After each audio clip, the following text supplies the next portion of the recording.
staff and members of the public gallery. Welcome to the Ordinary Council meeting of the Shire of Serpentine Jarrahdale, being held on Monday, the 21st of August 2023 in the Council Chambers, Civic Centre, 6 Patterson Street, Mundijong. I declare this meeting open at 7:02 p.m. and would like to acknowledge that this meeting is being held on the traditional land of the Noongar people, and we pay our respects to the elders past, present and emerging. I'd also like to advise members of the public gallery that the meeting is being audio recorded in accordance with council policy. If you are asking a public question or making a statement or deputation to the meeting, this will be audio recorded. Members of the public are reminded that no other visual or audio recording of this meeting by any other means is allowed. Item 1 on tonight's agenda is attendances and apologies. There are nil apologies for tonight's meeting. Item 2 is public question time. 2.1 is response to previous public questions taken on notice. They are on the board in the agenda and will appear in the minutes from this meeting. Item 2 is public questions. Can I please ask Mr. Michael Van Dendel of Mundijong to come forward and ask your questions this evening?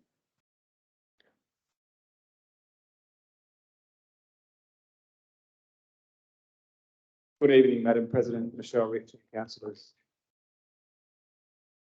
I refer you to the footpath to be constructed on Adonis Street and Richardson Street included in the 2023-24 budget approved by the SJ Council at the special council meeting held 31st of July 2023.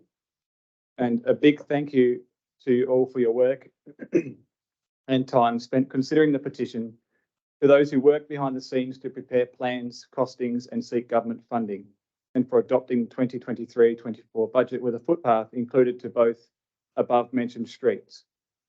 I have 3 questions, if I may. Number 1, looking ahead now, may I please be advised on what happens next and be given an estimate of when might be reasonable to expect works to start? Thank you for your first question this evening. I will ask the Director of Infrastructure Services to provide a response, please. Through you, Madam President. Thank you for the question, Mr. Van Dendel. Following the adoption of 2023-24 budget, both projects are now included in the 2023-24 Capital Works program. The next phases of the project, including design, procurement, and then construction, have been indicatively scheduled within this program. The design is anticipated to be completed by the end of October, followed by procurement in December and construction in February. These estimated dates are based on programming of the Shire's entire 2023-24 capital projects, and timeframes are subject to change slightly due to contractor availability and other factors. Will the Shire proceed with the works without the government funding and it gets repaid retrospective, or does the funding need to be received before work can start? Thank you for your second question. I'll ask the Director of Infrastructure Services to respond to it, please. Thank you, Madam President. The budget for Adonis Street footpath is $154,000, which is sourced from the Commonwealth Government's Local Roads and Community Infrastructure LRCI program, Phase 4, round of grant funding. $105,800 comes from that program, and the Shire's own funds, $48,200. The budget for Richardson Street footpath is $195,143, which is fully funded by the Shire. Funding for both projects are approved, and both projects can proceed to construction following completion of design and procurement. And may I please request a letter from the Shire outlining the decision to construct a footpath, its inclusion in the 2023-24 budget, and perhaps a simple plan or map showing what side of the road is proposed to build the footpath on. I wish to make copies of the letter to provide and deliver them to all the residents who signed the petition. Any information would be appreciated. Thank you. Thank you for your third question. I will ask the Director of Infrastructure Services to respond, please. Thank you, Madam President, and thank you for your third question, Mr. Van den Doel. As part of the Shire's notification of works, a letter will be sent to all residents along the route of both proposed footpath works in the coming weeks to advise of the project scope and likely timeframes.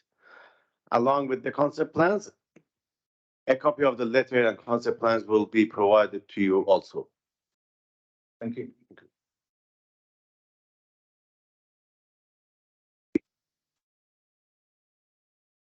Can I please ask Mr. and Mrs. Michael and Christine Smoten to come forward and ask your questions this evening?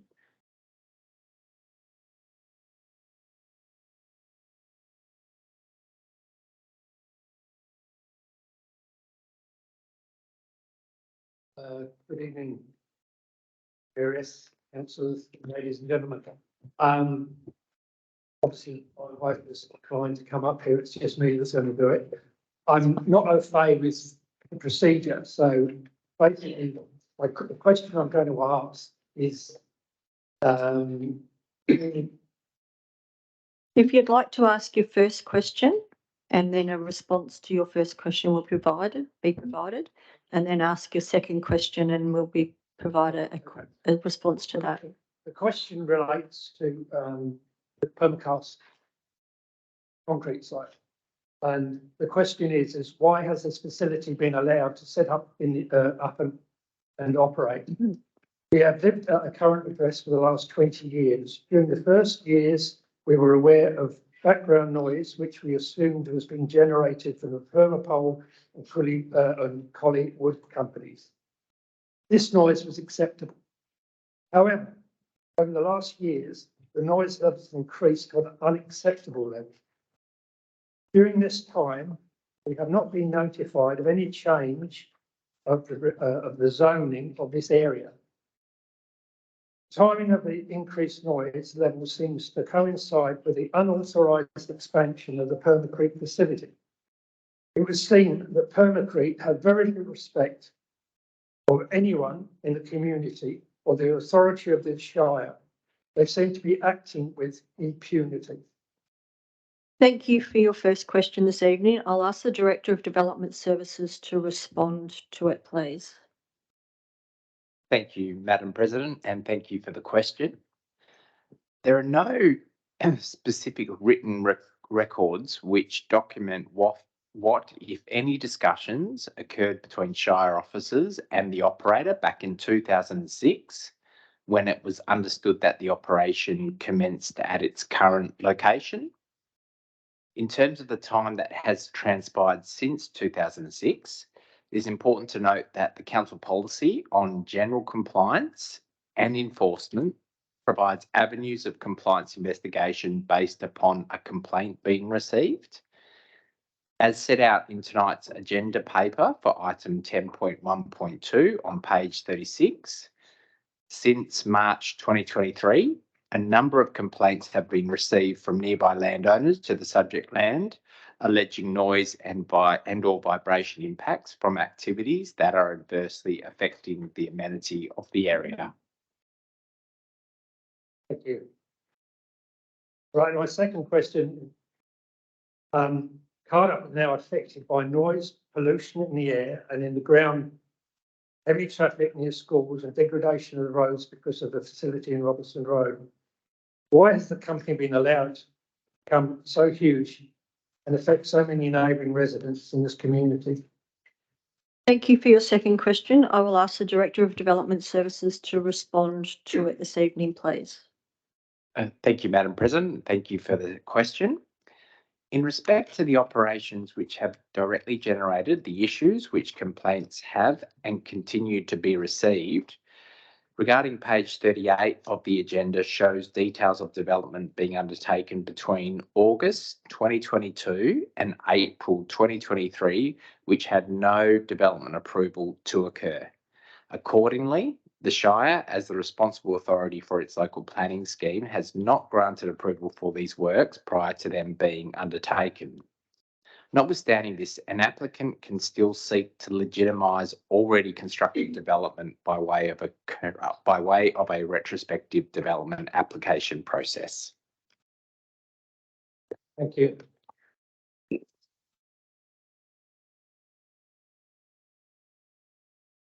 Can I please ask Miss Jan Taylor to come forward and ask your questions this evening?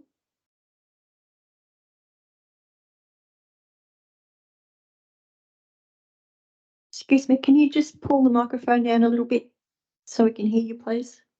My first question is, why didn't council consider moving the office installation far side, given the many objections received from residents? Telcos are required to beautify the area to reduce visual impact. Why was this option not considered? There has been no compromise in regards to the benefits stated by the office representative would still be relevant. Thank you for your first question this evening. I'll ask the Director of Development Services to provide a response, please. Thank you, Madam President, and thank you for the question. In respect of development applications, officers are required to assess the merits as put forward by the application against the prevailing planning framework. As part of an assessment, officers cannot recommend a decision to council which substantially changes what an applicant has chosen to put forward.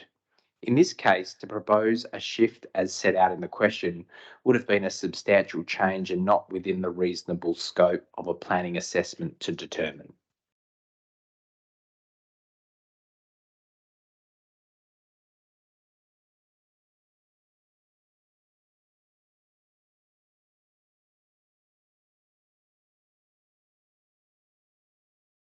Thank you for your second question this evening. I will ask the Director of Development Services to provide a response to your second question.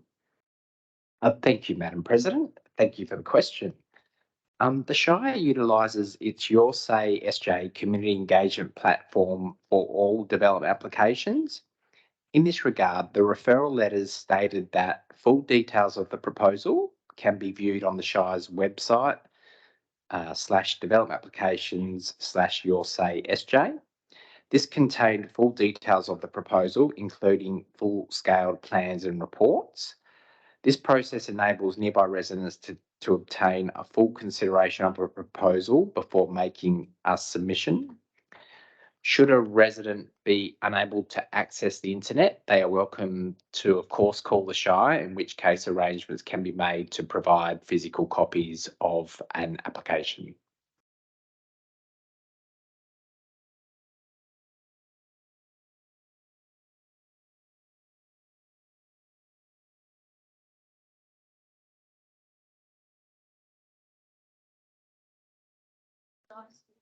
Jersey Road, next to the house that was 110 metres from the infrastructure, was an obligation she should have recognised, being a paid representative of all taxpayers.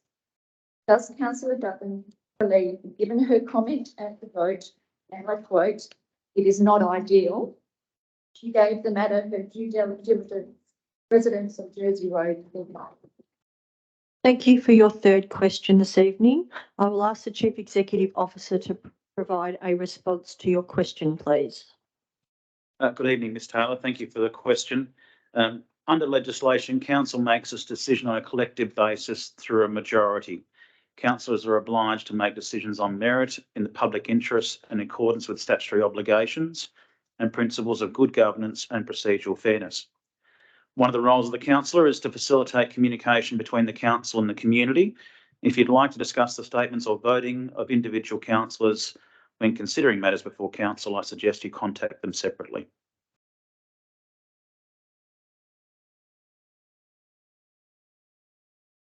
Could I please ask Mr. John McEwen to come forward and read your questions this evening, please?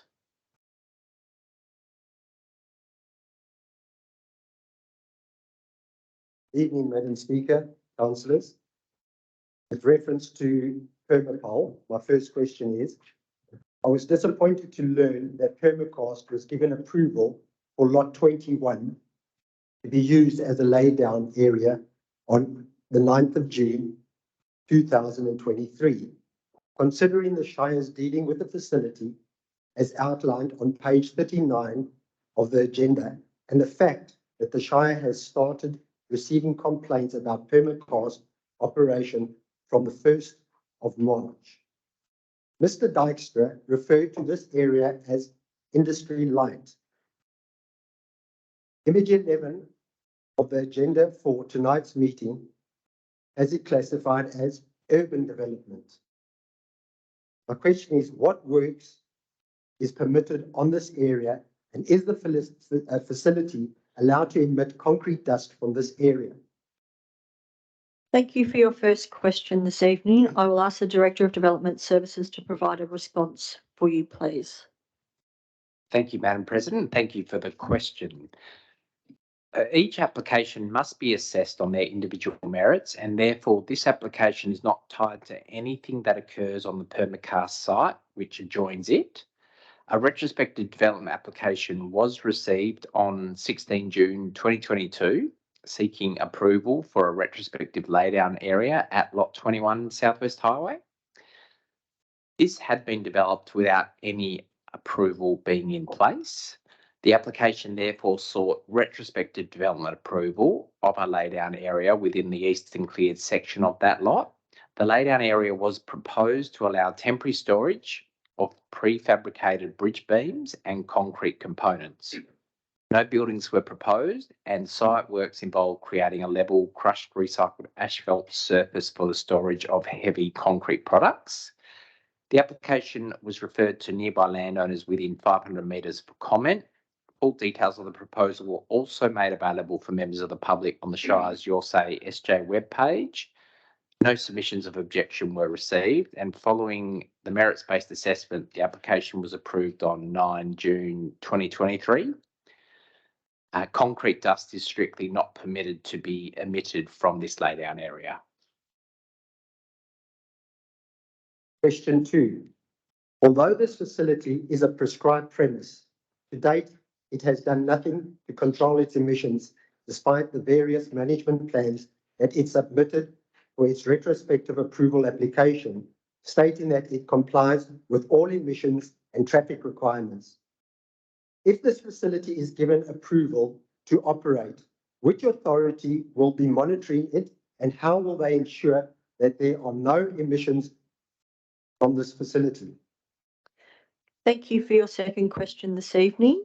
I will ask the Director of Development Services to provide a response, please. Thank you, Madam President. Thank you, Mr. McEwen, for the second question. So the officer assessment recommends for council to recommend to the development assessment panel that the application be refused. If, however, the development assessment panel approved the development subject to conditions, the decision of the development assessment panel becomes the decision of the Shire, and officers would be required to monitor compliance with the conditions that the development assessment panel imposed. It is noted also that the development requires a separate works approval and licensing regime under the State Environmental Protection Framework, and the agency responsible for administering this is the Department of Environment and Water Regulation. So even if the development assessment panel granted approval, the operation cannot take place unless an industry licence for a prescribed premise has been granted by the DWER, which would include conditions that agency would need to regulate on an ongoing basis. Question 3. What do you plan to do with permacast if the Carter Business Park is rezoned to urban? It is not acceptable for it to be allowed to operate at its current address until an alternative venue is available. The doorway inspectors experience physiological health problems. Why should we be subject to such conditions for another minute? Thank you for your third question this evening. I will ask the Director of Development Services to provide a response to you, please. Thank you, Madam President, and thank you for the third question. Should the land be rezoned under the Metropolitan Region Scheme from industry to urban, then all non-urban uses would be expected to transition out of the area over time. Any existing lawfully approved non-urban uses would be permitted to remain, however, provided they had secured a pre-existing development approval. Thank you very Thank much. you.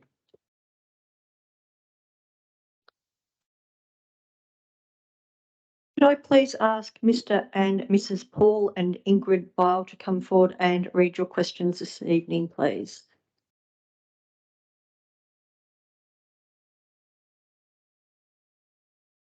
Evening, Madam Speaker and councillors. Question 1.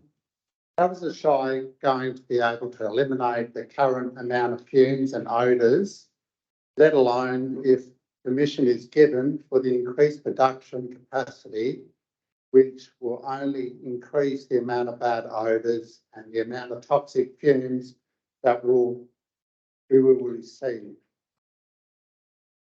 Thank you for your first question this evening, Mr. Bile. Is this in regard to? Yeah, to the plastics factories of Women. Thank you. I'll ask the Director of Development Services to provide a response to your first question, please. Thank you, Madam President, and thank you for the question.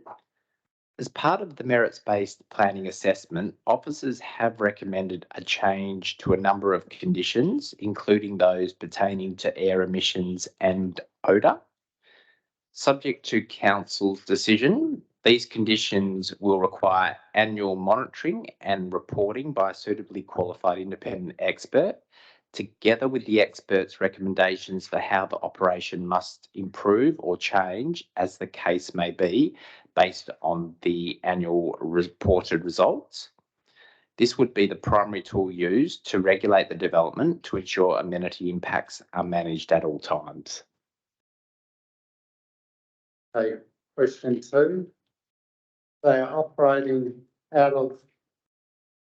outside of their given operating times. How is this managed by the Shire? What are the consequences of it? Thank you for your second question this evening. I'll ask the Director of Development Services to provide a response to you, please. Thank you, Madam President. Thank you for the second question. Certainly, if you have a complaint that you wish to make, we would encourage you to submit that in writing to the Shire to enable us to investigate it in accordance with Council's General Compliance and Enforcement Policy. That policy also sets out the range of enforcement consequences that officers can utilise to ensure that we get compliance. Thank you. Can I please ask Mr. Bill Denham to come forward and ask your questions this evening, please? Thank you, councillors and staff. At the last council meeting, this is regarding permacast. At the last council meeting, concerns were raised regarding the permacast and permapole pollution problem. It's also been in the media. Could I request a update, as I believe some progress has been made regarding conditions, etc., on the site? Thank you for your question this evening. I will ask the Director of Development Services to provide a response, please. Thank you, Madam President. Thank you for the question. By way of update on this matter, a report is before Council this evening dealing with the retrospective development application submitted for the operations at Permacast, which have occurred without development approval. Separate to this, the Shire was advised on 9th August 2023 that the Department of Water, Environment and Regulation had issued a prevention notice against the Permacast operation. Thank you. On another tack, the other night I was watching the news, and apparently the Fremantle Dockers women AFL football team has got a new therapy dog, or otherwise known as an emotional support dog. My question is, has the CEO ever considered an emotional support dog for the staff and councillors to improve their performance and maintain their mental health? AFL Dockers can do it, why can't you? I'm serious. Thank you for your second question this evening, Mr. Denham. I will ask the Director of Corporate Services to provide a response to you, please. Thank you, Madam President.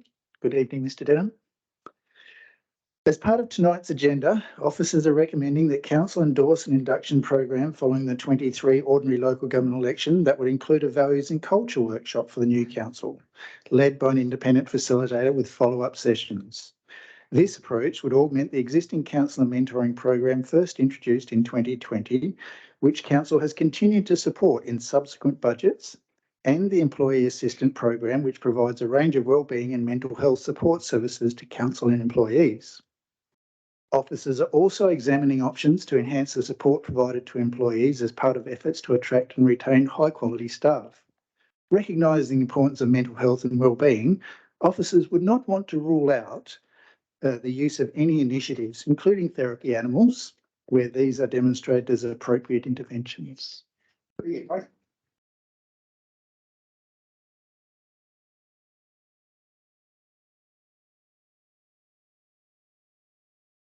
Could I please ask Mrs. Lee Bond to come forward and ask your questions this evening?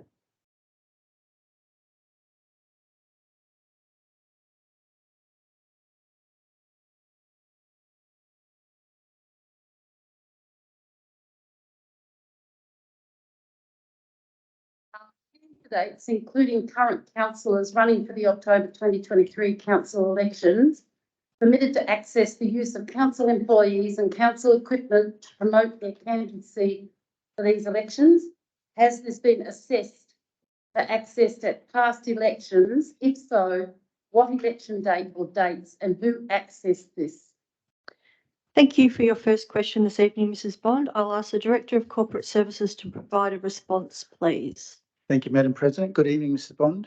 Regulation 17 of the Local Government Model Code of Conduct Regulations 21 states that a council member must not, directly or indirectly, use the resources of a local government for an electoral purpose or other purposes unless authorised under the Act or by the local government or the CEO to use the resources for that purpose. In the last 3 elections, the Chief Executive Office has not authorised councillors to use resources under this regulation. Complaints regarding breach of this regulation are heard by the State Government's Local Government Standard Panel as an allegation of a breach of the rules of conduct. What designation does a councillor hold regarding their position when an OCM, SDM is closed because that particular meeting has completed? What's the difference between the local government insurance scheme paying for a councillor's legal fees when the council is required to pay the requested amount by the councillor to the local government insurance scheme? Isn't that ratepayers' money? How many times has this type of request been approved? The amounts and who was it approved for and the dates? Thank you for your second question this evening, Mrs. Bond. I will ask the Director of Corporate Services to respond to your question, please.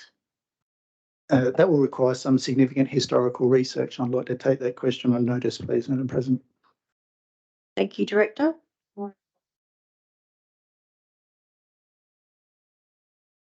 By a member of the gallery that cameras were operating in the council chamber. I noted it was specific to the gallery seating only. What date were these cameras installed? How much has been paid for the continued operation of these cameras from the installation date, and to whom has the ratepayer been paying for the operation of these cameras? Who installed these cameras? Why is there no acknowledgement of these cameras being in operation?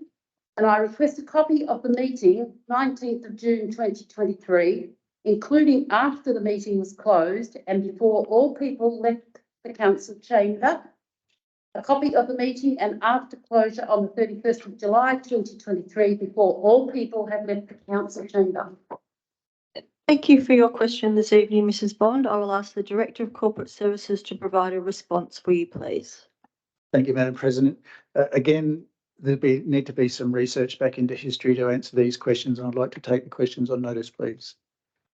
Thank you, Director.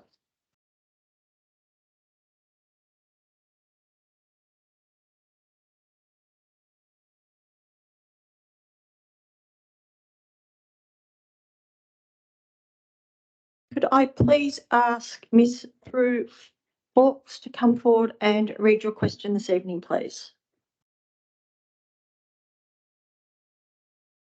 Good evening, ladies and gentlemen. Thank you. This question relates to the Gordon Road access matter, which is listed further in the agenda, item 10.2.2. The Examiner, August 10, 2023, reports the SJ Shire have allocated $8.24 million to upgrade local roads in the 2023-2024 budget in response to SJ locals advising they needed a safer road network. In this article, President Michelle Rich advised it was crucial for the budget to get the balance right between delivering positive community outcomes and acknowledging the increased cost of living hardship to householders.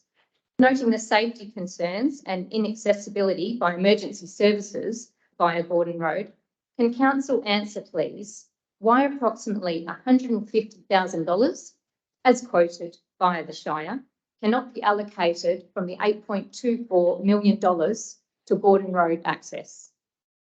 Thank you for your question this evening. I will ask the Director of Infrastructure Services to provide a response for you, please. Thank you, Madam President. Good evening, Mrs. Fox. The $8.24 million is the total budgeted funding for the Shire's road program, which has been fully allocated to specific projects. These projects are mostly 100% state and federal government funded or jointly funded by the Shire and the state government, which include black spot, road upgrade, and pavement rehabilitation projects. The Gordon Road matter is for Council to consider as part of tonight's meeting. Thank you.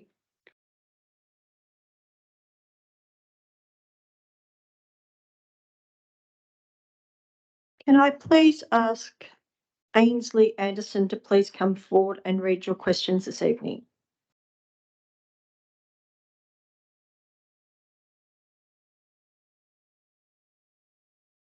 My questions are regarding permacast.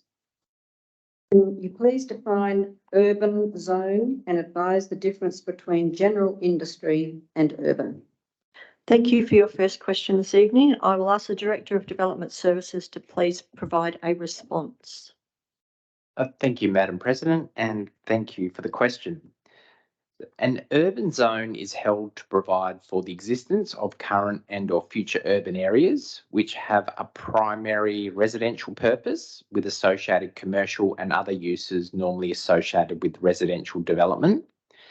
Industry zone land, however, is generally held to provide for the needs of light and general industrial development, including accommodating safely the range of external impacts such development by nature operations may have associated with them.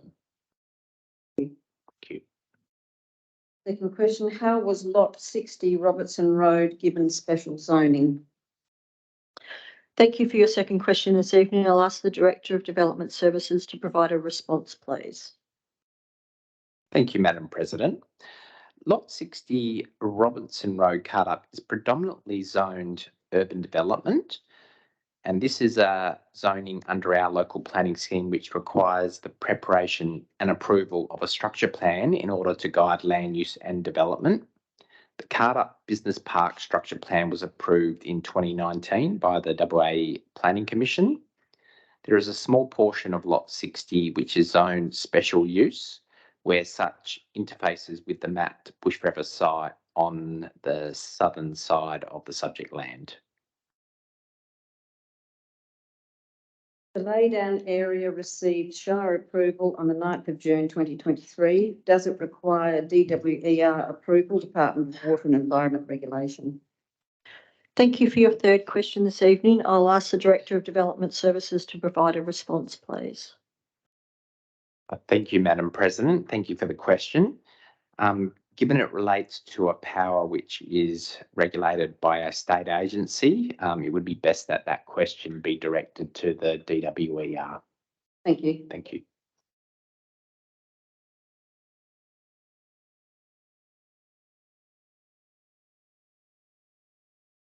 Can I please ask Mr. Norm Anderson to come forward and read your questions this evening, please? Good evening, Madam President, councillors. My questions are to do with permacast. Question 1, what depth are the bores on the property?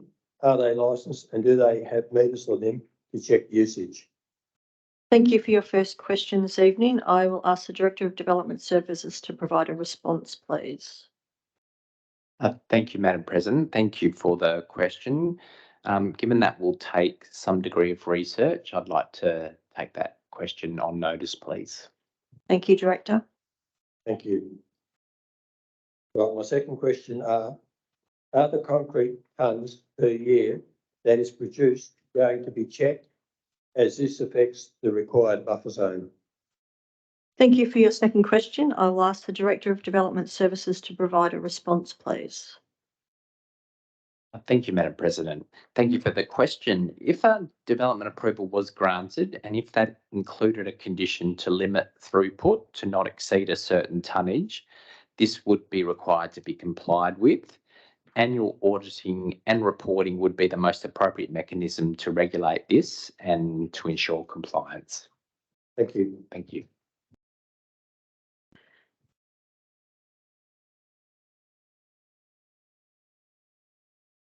Can I please ask Mr. Jesse McEwen to come forward and read your questions, please?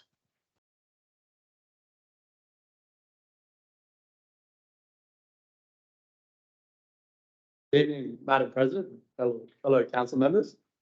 My questions are in regards to the permacast facility. Water information reporting database shows lot 60, the permacast facility has 2 water bores licensed under the entity of Jetstar Enterprises. License 1 is a very deep bore with coal measures, licensed to extract 10,740 kilolitres of water. This license expires in October 2024. License 2 is drilled into the Swan superficial water basin for a total volume of 39,000 kilolitres. This license expires on the 12th, 20th, 2023. Can you confirm that this information is correct? Thank you for your first question this evening, and I'll ask the Director of Development Services to provide a response, please. Thank you, Madam President, and thank you for the question. The Shire has no regulatory responsibility for managing water licenses, so it's not possible for me to give you an answer on that point. I would encourage you to direct that question to the DWER. My second question is, can water from either bore be used to produce concrete for WA remix for concrete production? Both companies need high quality water and also water required for steam. I presume this needs to be high quality. Thank you for your second question. I will ask the Director of Development Services to provide a response, please. Thank you, Madam President, and thank you for the question. Similar in the response to the earlier question, given the DWER are responsible for permitting bore licensing and also what extracted water can be used for, that question would best be directed to the DWER. My third question is, how much water is required by each of the 3 operating companies on lot 60, Permapole, Permacast and WA Remix, the concrete batching plant facility? Thank you for your third question. I will request the Director of Development Services to respond to your third question, please. Thank you, Madam President, and thank you once again for the detailed question. Just referring back to my earlier answers, given this is associated with the responsibilities of the DWER, that question is best answered by them. Thank you. Thank you. Thank you. Can I please ask Ms. Pillay to come forward and ask your questions this evening?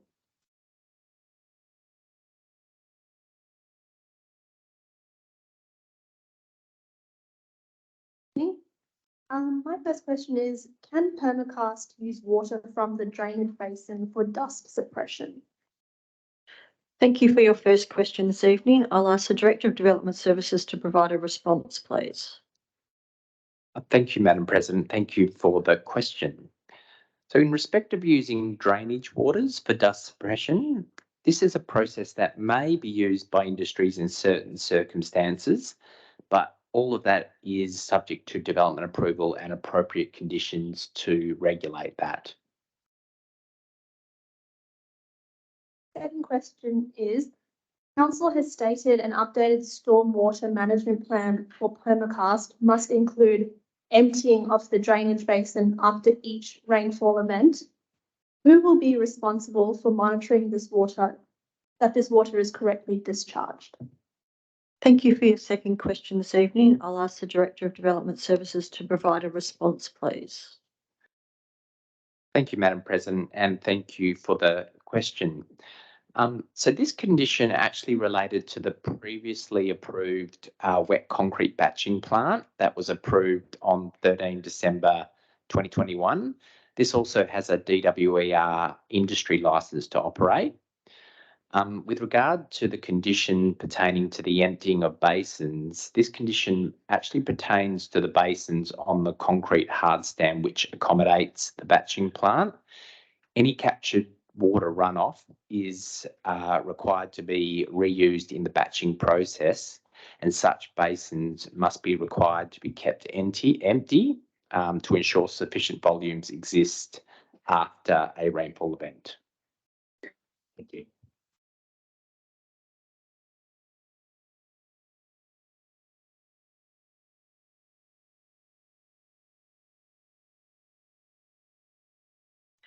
Can I please ask Mr. and Mrs.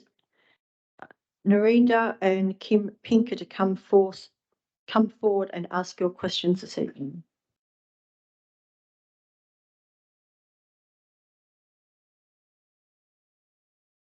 It appears that Mr. and Mrs. Pinker are not in attendance this evening. A written response will be provided to them via the CEO.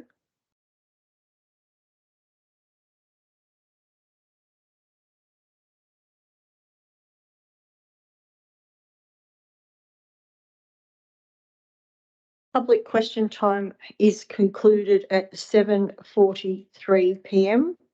Item 3 on tonight's agenda is public statement time. Can I please ask Miss Jan Taylor to come forward and read your statement this evening, please? This is with regard to the Optus.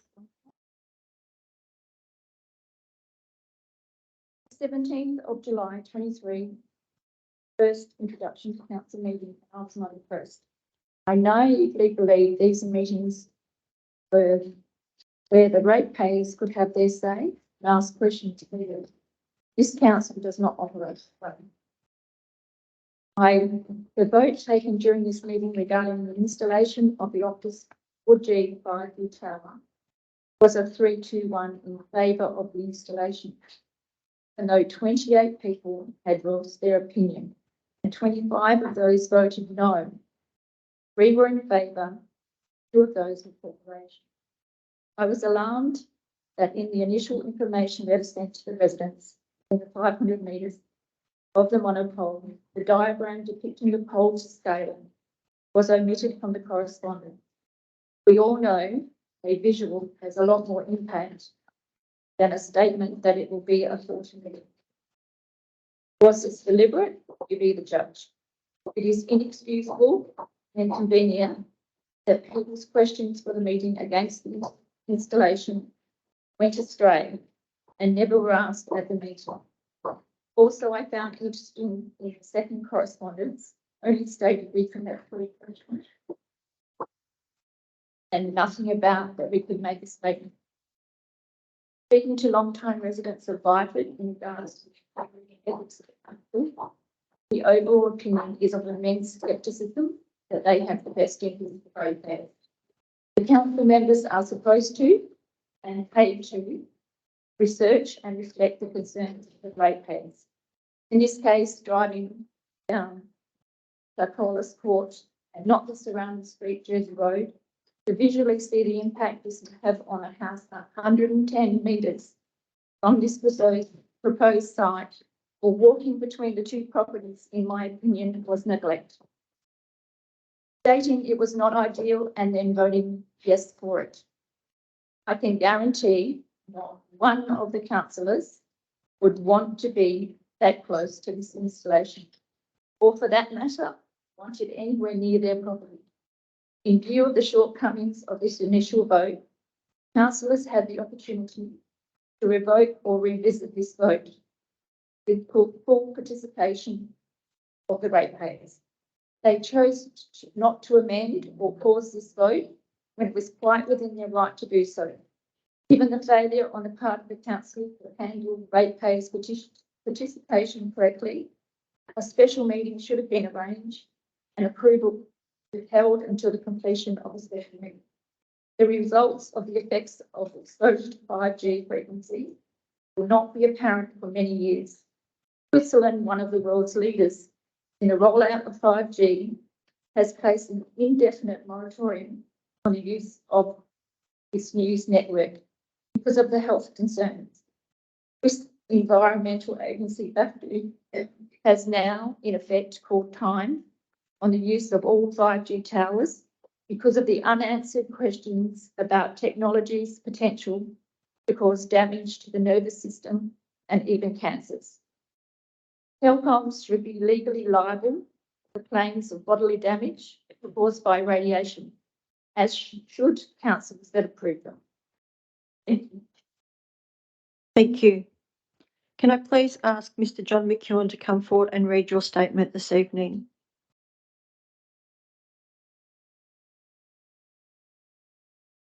Thank you, Madam Speaker and councillors. My statement is regarding the proposed retrospective and prospective approvals for Lot 60, 394 Robertson Road, Carter. I oppose this respective approval and request that the council please take option 1 and recommend that the Metro Outer Joint Development Panel refuse that application reference EAP/23/02462. I've lived in Carter for the past 23 years and have watched the permacast facility grow since 2006. Despite living across the road from the facility, it was only over the last few months that I was made aware that the area had been rezoned from rural to industrial general. Even if I had known, I would never have understood that industry general could include such a large, heavy industry.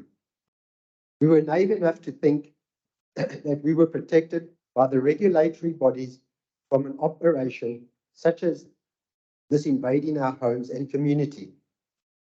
This operation has got into a practice of building and operating the plants illegally.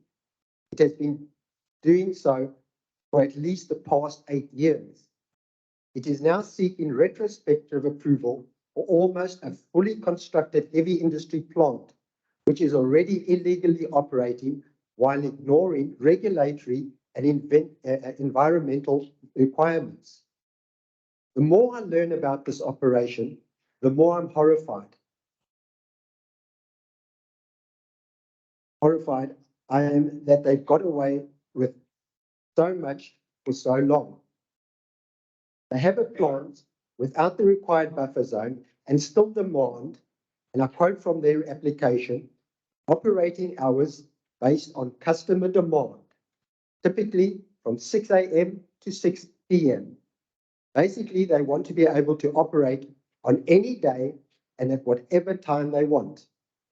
In addition to the usual horrible, unbearable noise from this facility, starting in the early hours of the morning, on the 27th of July, a diesel motor was turned on at 5:30 p.m. and left running all night. The neighbor eventually called the police, which we have a record of, at around 3 a.m. and the pump was switched off at 4 p.m. They installed a new security system which emits a high-pitched alarm followed by an electronic voice warning intruders.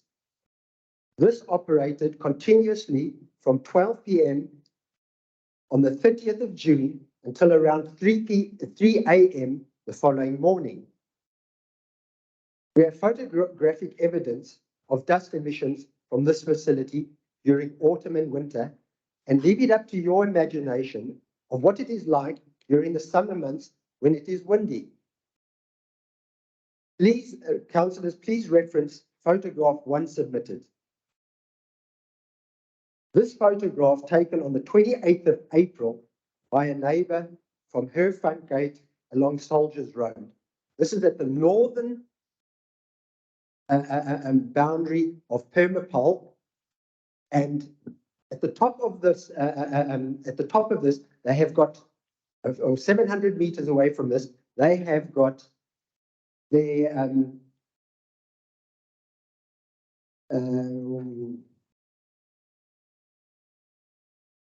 area where they put their store their concrete blocks.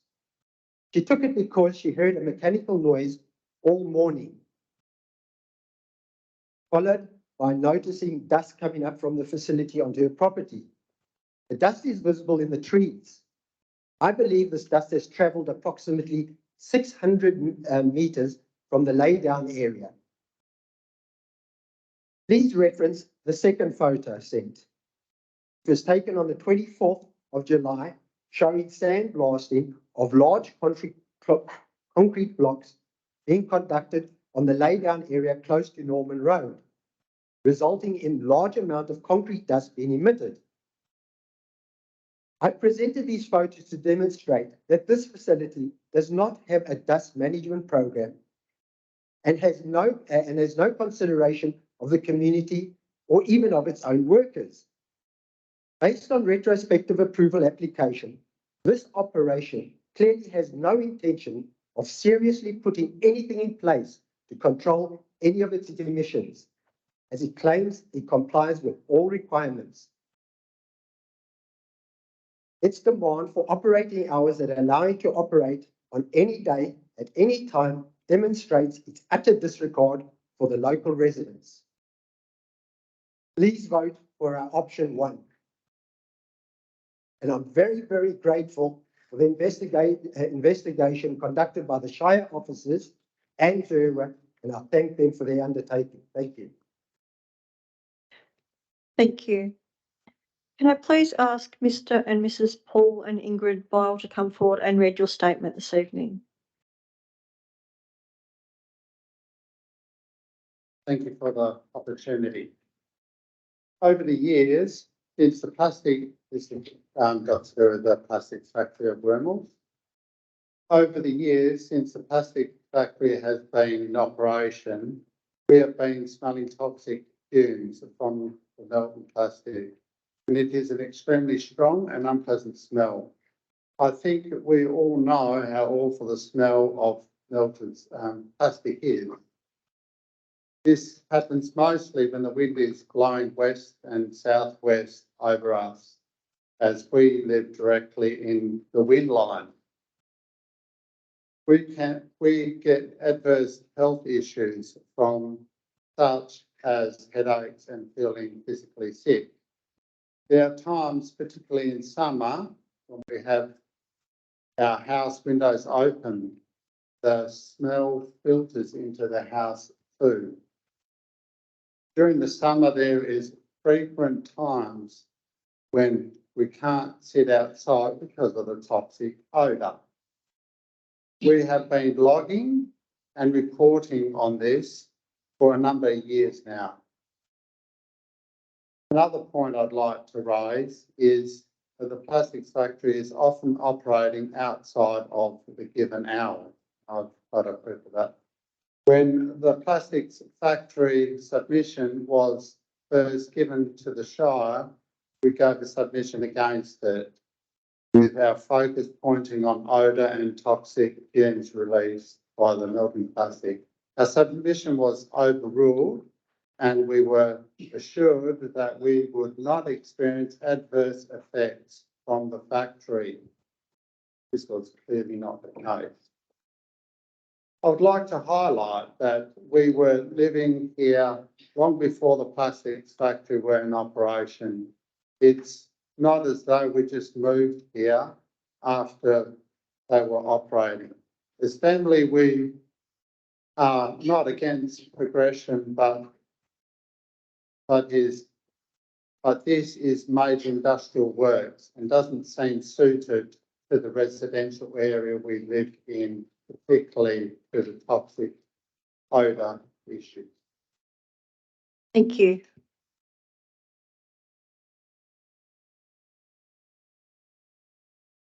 Can I please ask Mr. Bill Denham to come forward and read your statement, please? Just a quick statement. I'd like to acknowledge and thank the two main regulators, that being DWER and the Shire officers, in joining together to protect the environment and the health of the SJ ratepayers. As we were told tonight, some conditions have already been imposed. This is a good start. As people seem to forget, we have a large school within 600 metres of the site, as well as many family homes that are affected. Thanks again. Thank you. Can I please ask Mrs. Lee Bond to come forward and read your statement, please?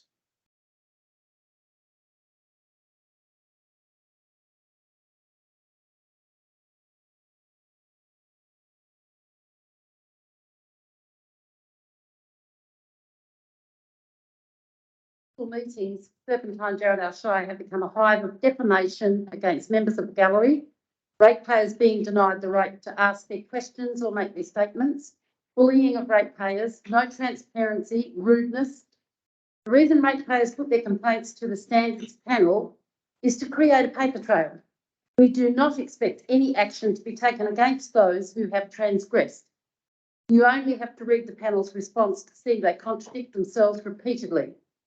Vexatious, harassing and defamatory behaviour is practised publicly with the encouragement of particular people towards those they wish to harm and they often fear. Previous and coming council elections have shown how low and grubby some people will stoop to get elected. Thank you, Mrs. Bond. Can I please ask Mr. and Mrs. Trevor and Suzanne Simmons to come forward and read your statement this evening, please?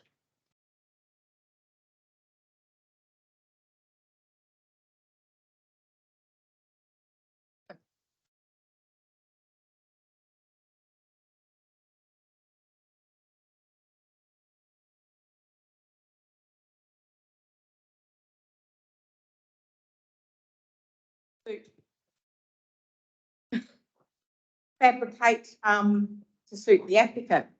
We feel that an independent report should be done. As far as we are concerned, the lights have not been angled down to 14 degrees, as the applicant has stated on many documents. I have attached a picture showing the angles.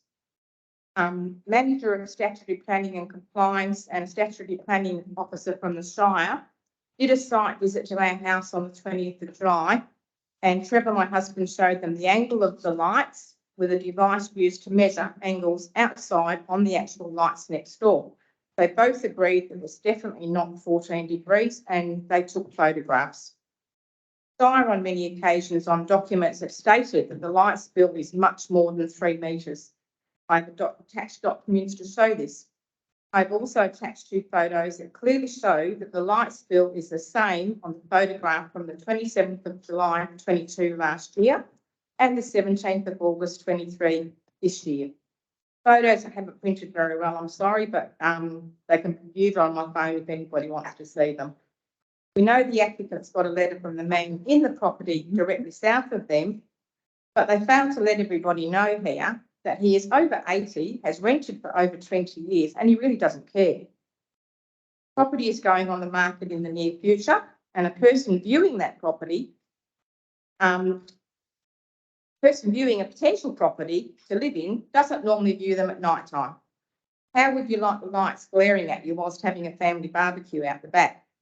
And if the arena lights get passed now, whatever decision is made by council cannot be changed. Not good for a new property owner once they have paid for a large property and move in. This is not just about what we want, it's about the broader picture for everyone. It seems facts and evidence just don't seem to matter to the Shire. Just like the permacrete issue that was on the agenda before us, how on earth did that escalate to what it is now? That affects us also, and we're not happy about that.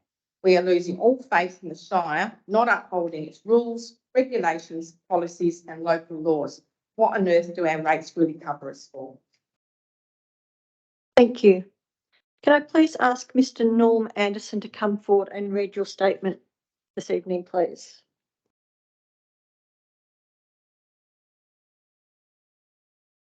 Right, this is regarding permacast again. Quoting from the Department of Water, Environment and Resources state, they are not allowed to operate or cause to be operated any infrastructure, machinery, vehicle or crane within the premises for the purpose of cement product manufacturing between the hours of 6 p.m. and 7 a.m. I'll just repeat, they're not supposed to start work before 7 a.m. Everything they do is for cement manufacturing. Since the restriction notice was issued, small engine noise all night has stopped. On the August the 11th, permacast stopped working east side of the shed, 6 a.m. August the 14th, permacast started plant machinery, 5 a.m. As recorded on the phone. 15th of August, permacast started plant machinery, 5 a.m. 16th of August, permacast started plant machinery, 5 a.m. Semi-truck arrived on site, 5:40, drove out empty, 6 a.m. Concrete truck arrived, 6:50 a.m. 17th of August, permacast started plant machinery by 5 a.m. Trucks in and out before 7. 18th of August, permacast started plant machinery, 5 a.m. Several semi-trucks arrived just after 6 a.m. and drove out empty. Mobile beepers on machinery started at 6:25 a.m. Application for permacast to Shire of Serpentine Jarrahdale originally stated 145,000 tonnes of concrete per year for a 2-year period, then applying for a further 3-year period of up to 280,000 tonnes per year. Permacast stated this site has the capacity to produce 2,000 tonnes per day, which equals 600,000 tonnes per year, which I worked out, but they don't say. They would be working 24/7. They are now applying for 73,000 tonnes per year, stating plant can produce 200 tonnes per day, which is in conflict with 2,000 tonnes per day. These look like manufactured figures depending on circumstances of what they need to get approval across the line. This shows with no licence, permits or infrastructure, they don't abide by any rules, regulations or restrictions. Scarborough Drive is a narrow, windy road with small roundabouts to slow traffic. The road is deteriorating from heavy concrete trucks continually using most only. We are part of a good community and like it here until permacast started operating. We feel as if we've been pushed out of our own home. We have been warned by real estate agents that our properties could substantially reduce in value if permacast goes ahead. This information and noise, dust, water, waste emissions causes stress, health problems, mental health, relationship problems, even suicides. This should not go ahead. Thank you. Can I please ask Miss Karina Baker to come forward and read your statement this evening, please? Is my fancy thing because my printer ran out. Good evening all, it's a long time no see. To start with my statement, this is actually a report that was done by GHD that was given to the Shire for the plastics factory, looking at smart streams technical reports. So I'm just going to read this to. The technical review has been conducted based on information presented in technical report, air quality impact assessment of Roto Mould Facility Kana by the EAQ Consulting 2022. The air quality assessment, which also includes odour, presence, and measured concentration of the facility's oven stack and modelling of relevant airborne pollutants. The key findings for improvement are outlined below. Airborne pollutant criteria for the selected module. Pollutants, the appropriate 1 hour criteria was selected. 24-hour and annual average criteria was not provided. Existing environment. Discussion of the surrounding environment was not captured in the assessment. The location of the nearest receptor where the predicted modelling concentrations were presented in the results was not identified. The 5 sensitive receptors shown in the odour modelling contour plots were also not identified or classified. Considering the facility's operation is a contentious issue amongst the local community, further discussions about the land use and surrounding receptors should have been included. Emissions estimations. Emission rates for modelling are considerably low. However, this is not unexpected given the scale of the facility's operations that's now at 1,500. Using the results from the stat testing by ETCMO to determine emissions gives credibility to the emission rates. Meteorology. Oh, okay, I'm going to say weather because that's just a bad word. The weather model TAPM was not the most suitable modelling tool for the purpose of this assessment. The selection of representative model year was not supported by any review of the past 5 years of weather as per the US EPA standards. Although TAPM may have not been the appropriate model, it was configured to the appropriate guidelines. Dispersion modelling.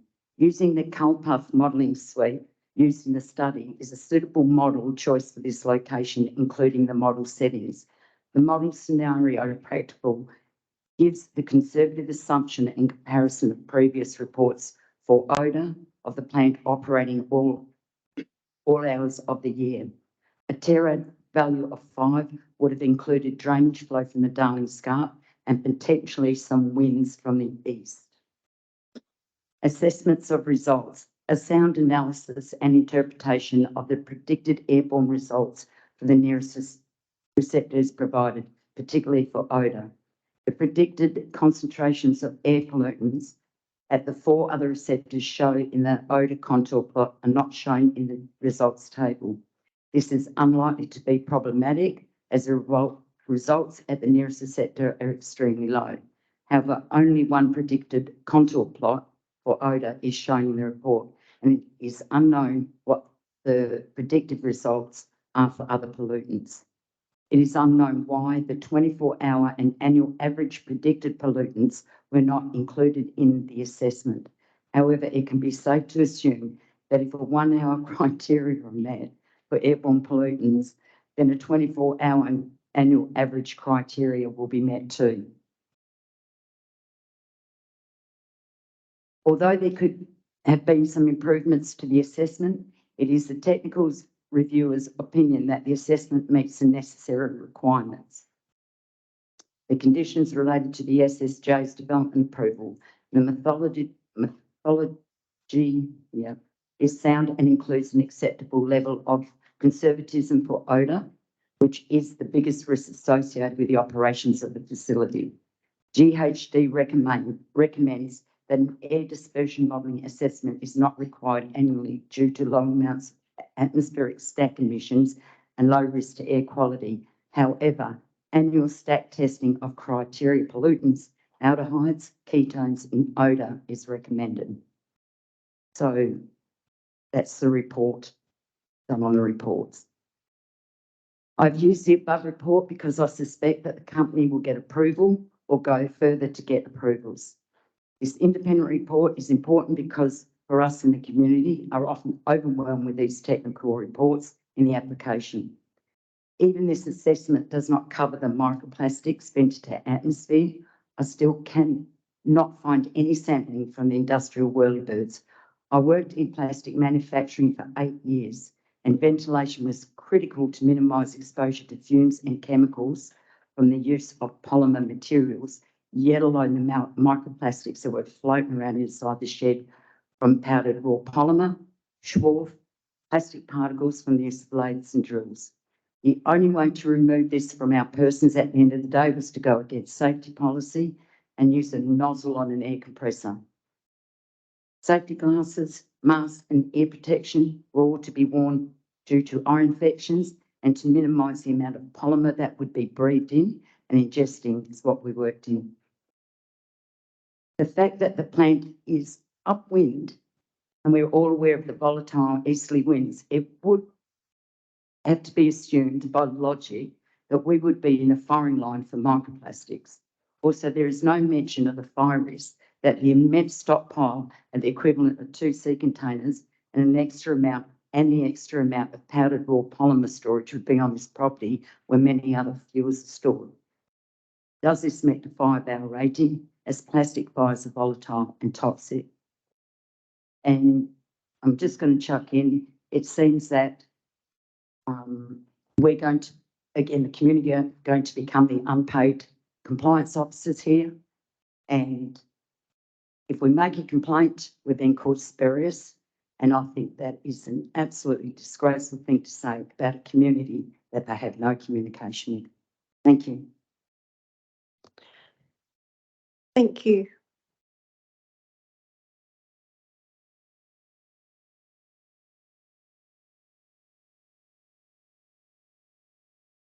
That concludes public statement time this evening at 8:12 p.m. Item 4 on tonight's agenda is petitions and deputations. Can I please ask Mr. Henry Dykstra, Executive Director, Manager of Planning of Harley Dykstra, regarding item 10.1.2, lot 60, 394 Robinson Road, Carter, proposed retrospective and prospective concrete product manufacturing facility, general industrial, to please come forward and present your deputation this evening. Thank you, Madam President. Good evening, councillors and staff. I'm here on behalf of the owners of lot 60 Robinson Road, who have made their application retrospective approval for the concrete manufacturing industry, and that's also on your agenda this evening. I'd like to clarify, first of all, that I'm not here in a position to speak on behalf of the owners and operators in regards to past or present activities on the land.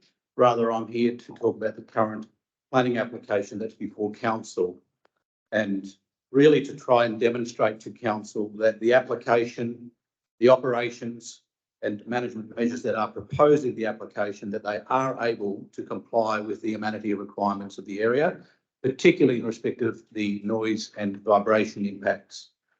Councillors, the report that's on your agenda this evening, you'll note that there are matters associated with bushfire management, stormwater management, dust management, and also the potential impacts on the Bush Forever site that adjoins. Those matters have been worked through by specialist sub-consultants, together with council technical staff and also with some of the state agencies to which this application has been referred. And it is agreed, and I believe council staff also agree, that those matters have reached a point of demonstration that they are able to be appropriately managed via suitable conditions on a planning approval, should that be forthcoming. It's really the noise and the vibration impacts, they are the key considerations in this particular development application. And as part of our application, we did have a specialist noise and vibration consultant undertake extensive on-site testing as well as modelling to determine whether it would be possible for the development to comply with the noise regulations and the vibration thresholds. The specialist noise vibration consultant has also undertaken some further updates of the reports. That was following the advertising and following the referral to some of the state agencies. And the specialist noise consultant did some further work, recommended some further management and mitigation measures that could be implemented as part of a development approval, and concluded that the implementation of those measures on the development would be able to meet the noise and vibration threshold limits of the regulations. I now understand, and I found this out in the last week, that the Shire has obtained advice from another noise and vibration specialist in the form of a peer review, and that's not unusual. We've had peer reviews done on quite a number of our applications over the years, and that peer review has raised a number of question marks and also some further suggestions that would need to be taken on board in order to ensure that this application is able to comply.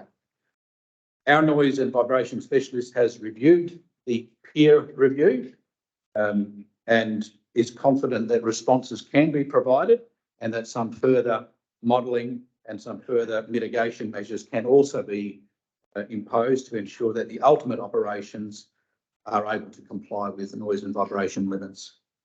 Councillors, my request to you this evening is that rather than recommending refusal of an application for an industry that is capable of complying with the regulations, particularly in terms of noise, vibration and dust, I request that you rather recommend that the outstanding matters identified in the peer review, that they be worked through to the satisfaction of the Shire's specialist, and that appropriate mitigation measures and operation requirements be incorporated into an updated management plan and reinforced by an appropriate condition on planning approval.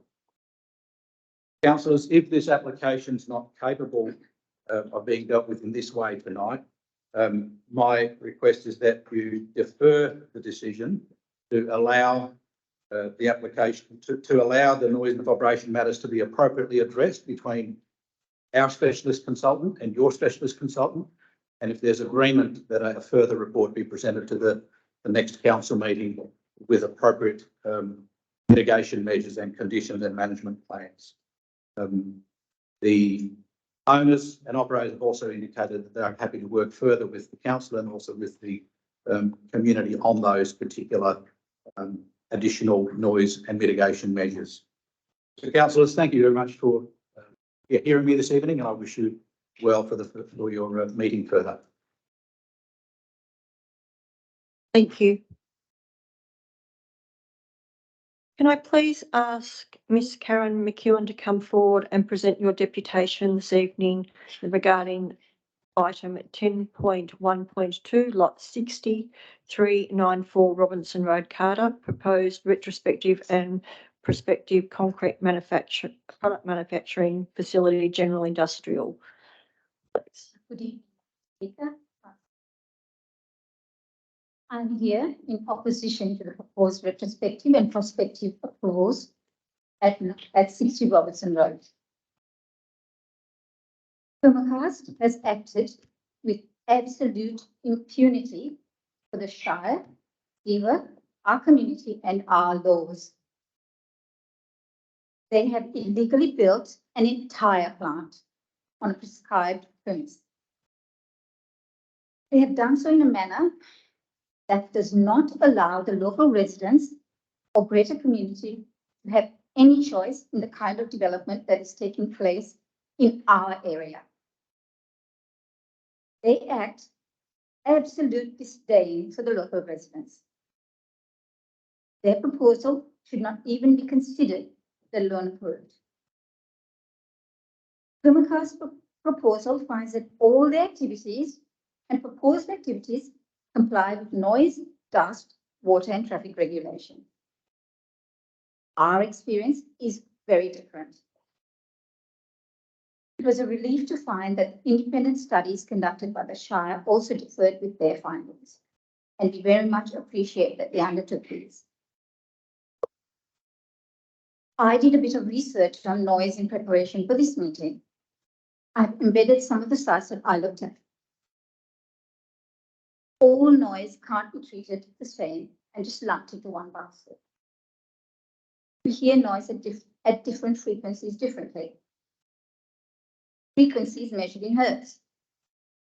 Medium frequencies 200 to 2000 hertz. Low frequencies less than 200 hertz. We also hear it differently. So 40 decibel sound at mid frequency is actually equivalent to a 50 decibel at 200 hertz and 60 decibels at 100 hertz. The noise emitted by the Permacast stress beds is a low frequency noise. Low frequency noise has longer wavelengths and travel long distances and has high endurance. This basically means that it is going to reduce in loudness by distance at a lower rate than mid-frequency noise. Frequent exposure to low-frequency noise can cause a variety of negative reactions, such as headaches, increased heart rate, anxiety, vertigo, and fatigue. That explains exactly what our neighbours and we feel. One of the stress beds was run for about an hour and a half on Wednesday, the 16th of August. I got a headache almost immediately and felt nauseous. This did not go away for hours after the noise stopped. I also referenced DIR's prevention notice 202307, which specifies that noise from the stressing beds cause physiological health impacts. They were inspected. But all the fancy measurements and modeling aside, anyone that spends a few minutes at one of our homes when just one of the stressing beds is operating would agree that the noise is absolutely horrendous. I don't even want to imagine what it would be like when the others are operating simultaneously. The stressing beds are not the only noise. There's a kind of stretching metal on metal noise. The closest I can come to describe it is a very loud version of running your fingernails against a blackboard. Vehicle reversing alarms you are all familiar with, except imagine what it is like when these continue unceasing for hours and hours. All of the above accompanied by the usual banging, hammering, and industrial noise. Stand in front of our gate over summer, and you will see the clouds of dust coming out of the facility. Or check out our swimming pool. Unfortunately, over that period, we did not realize what was coming our way and did not take any photographs. We know now and have photographic evidence of dust this operation creates in winter with hardly any wind. This facility is a prescribed premise. No dust is permitted to leave the premise. In the traffic impact assessment, Permacast advised that there would be a total of 128 truck movements to and from the facility a day, with 29 trucks in and out in the AM and PM peak hours.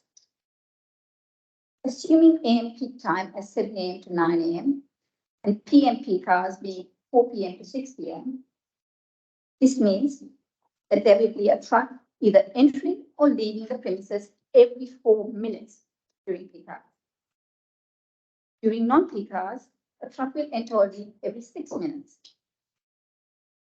These are large, heavy trucks, and they will most definitely impact local road condition, traffic, and road safety. This does not include other vehicular movement. They've estimated 100 involved. The Permacast proposal states that trucks will be accessing the facility via Southwestern Highway, Norman Road, and Robertson Road. We have photographic evidence showing trucks regularly several times a day, accessing the site via Bishop Road or Carper Road and Salter Road. Another act of disregard for the community, including the local school. This facility is a prescribed premise. No water is permitted to leave the premises. In their stormwater management plan, Permacast claimed they have a 16,500 meter cube basin, which is sufficient to hold their drainage water as well as stormwater. Lot 60 has a total 12.27 hectare subcatchment area. Using a mean rainfall of 600 millimeters from the Bong-Jandakot weather station, 1972 to 2023, over April to September, they require capacity of 73,620 meters cubed. This does not account for the 1 in 100-year storm event. This is why, over the entire winter, all stormwater from the site has been discharged into the local unlined stormwater drains that eventually flow across Soldiers Road onto private land. From the start of the operation, truck and plant wash water is being collected in the unlined basin. Basically, there has been nothing to prevent any contaminants leaching into our groundwater. Some 26 or 29 sensitive residents were identified within a 1 kilometer radius of the facility. However, any of you that use the groundwater is a sensitive user. Any of you that water your gardens using groundwater is a sensitive user. Any of you that fill your swimming pool using groundwater is a sensitive user. any of your children or grandchildren that play on the grass at the local schools or ovals is sensitive use of. None of the complaints I have made to date are anything new. We have looked at previous applications and submissions in relation to Lot 60 Robertson Road. The following submission was made in 2012 by DNL Schiff. We have no objection to the development that is taking place, but request, or maybe a stronger word, beg that they be required to keep the grounds wet. If you live in this Shire, you know well and truly what the east winds are like. Since they have taken down trees and cleared some land, and we live in the direct wind path, we are eating, breathing, sleeping, and swimming in sand. Especially if the winds have been strong at night, I have to wait some time before I can find washing up. This is just an example. Here, other submissions from 11 years ago were concerned about the same things as we are: noise, dust, traffic, water. In 2021, the residents' submissions were a reiteration of these same issues. All these concerns were brushed off by the facility representative, Mr. Harley Dykstra, like he did just now, by referencing dust, noise, traffic, and water management plans. Clearly, these plans were not effective because we made our submission in 2023, the same concerns, except that as the facility has grown, these issues have escalated.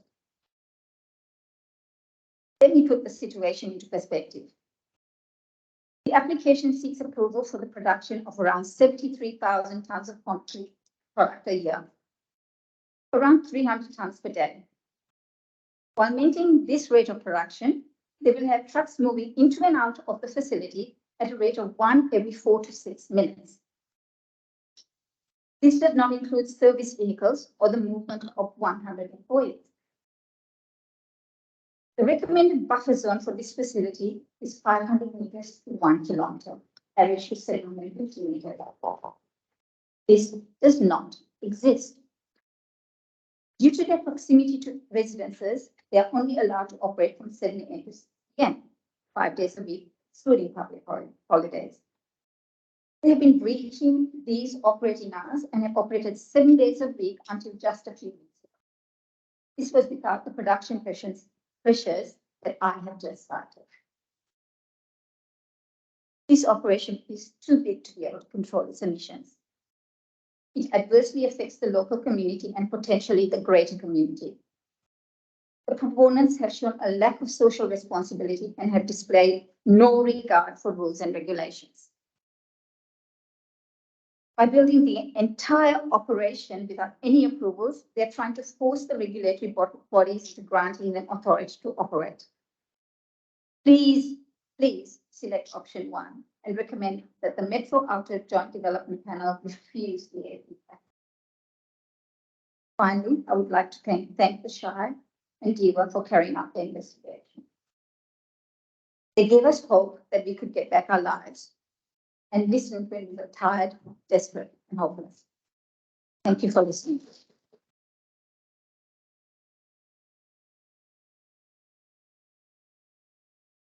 Thank you. Could I please ask Mr. Darren Cooper, Managing Director of DC Management, on behalf of Shane Wormel, Smart Stream Technologies Proprietary Limited, regarding item 10.1.3, proposed amendments to conditions of approved plastics production workshop and warehouse, lot 4117 Cardup Siding Road, Cardup. Thank you, Madam President and councillors. My name is Darren Cooper and I chair the advisory board for the Wormel Group of companies, and many of you may know the Managing Director, Shane Wormel. Wormel Group is a family business initially established in Cardup in 1984. The Wormel Group has operated from its current site on Cardup Siding Road since 2015 and is intending to remain there for the foreseeable future. There's two sides to the Wormel Group business that operate from that site on Cardup Siding Road. There's the civil contracting business known as Wormel Civil, which carries out civil contracting work for most of Perth's best known developers. So for example, it constructs roads, drainage, earthworks, retaining walls for companies that you've probably heard of like Satterley, Stockland, Cedarwoods. The other part of its operations are the part that are in discussion this evening, Smart Stream Technology, which produces a range of concrete and plastic products, mostly for the civil construction industry. Those products are used in Wormald Civil's own business, such as pipes and sewer fittings, etc. But more recently have also been exported to the eastern states and very recently have found export markets in the USA and Canada, exporting to the world from here in Carter. Across the Wormald Civil and Smart Stream Technology businesses, the group employs some 470 people. 25% of those we classify as locals who live in the Shire of Serpentine, Jarrahdale and the City of Armidale. The group also has a very strong buy local policy and provides a range of community support and sponsorships. Demand for Smart Stream Technologies products have been increasing, particularly from its key eastern states and overseas markets. And this is particularly so for its plastic products. We all know we should avoid the use of single-use plastic products, but ironically, it's the fact that these products don't break down when they're buried underground that makes them ideal for water and sewer applications. And so a range of plastic products that Smart Stream makes are direct replacements for old concrete products, such as pipes and sewer fittings. They don't break down, unlike concrete buried in the ground. In fact, they use far less energy and embodied carbon to make. And it's this set of increased demand and demand for these lower carbon, more durable products that has led to the need for Smart Stream to increase its operating hours.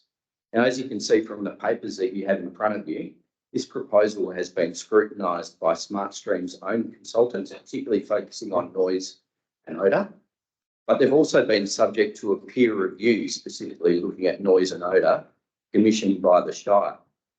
One of the previous speakers helpfully put up an excerpt from one of those peer reviews, and you probably will have noticed that that actually said that although there could be some differences in methodology, that the modelling was robust and could be used by councillors as a decision-making tool. I actually thought that the speaker was speaking in favour of the motion. I'd also like to clarify that one of the previous speakers also referred to toxic odour. Emissions from this facility are definitely not toxic. The products that are used here are polyethylene resin. Polyethylene resin is the same input product that's used in things like milk containers and plastic butter tubs. And in fact, the facility was subject to a surprise WorkSafe inspection only a couple of weeks ago. No improvements were required, and in fact, the inspector said how well run it was with no detectable traces of odour. And in fact, were the environment harmful and were the emissions harmful, there would be a range of sick workers, and I can assure you there is absolutely not. You'll see from the recommendation that you have before you tonight that there's a rigorous program of annual testing proposed, and we support that. We think it's appropriate, but we would request one change, which is that you will appreciate that that testing regime is time-consuming and expensive. And we would like to propose that if 2 consecutive years of that testing regime show everything being in order, that testing can be discontinued. So in conclusion, thank you for your consideration, and thank you for the officers as well for their assistance in dealing with what is quite a technical application. Thank you. Thank you.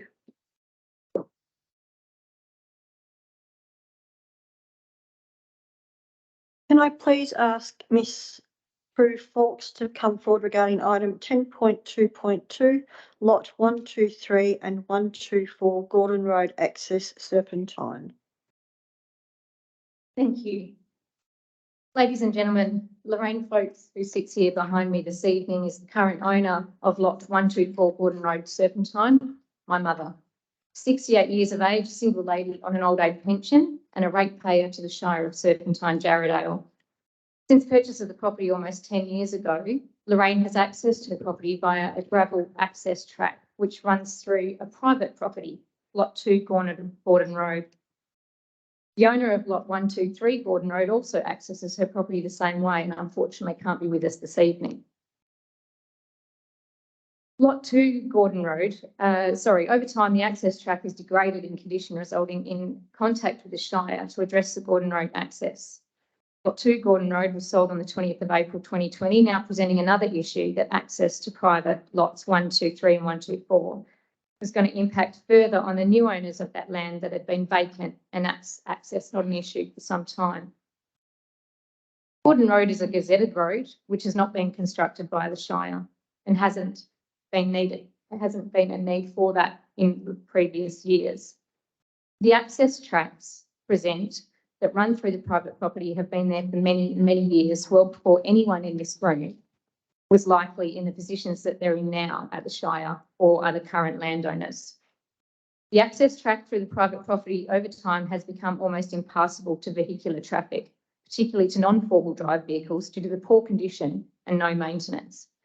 Without using these access tracks to go through the private land of Lot 2, there is simply no way to access the properties at the top of Gordon Road, namely lots 123 and 124.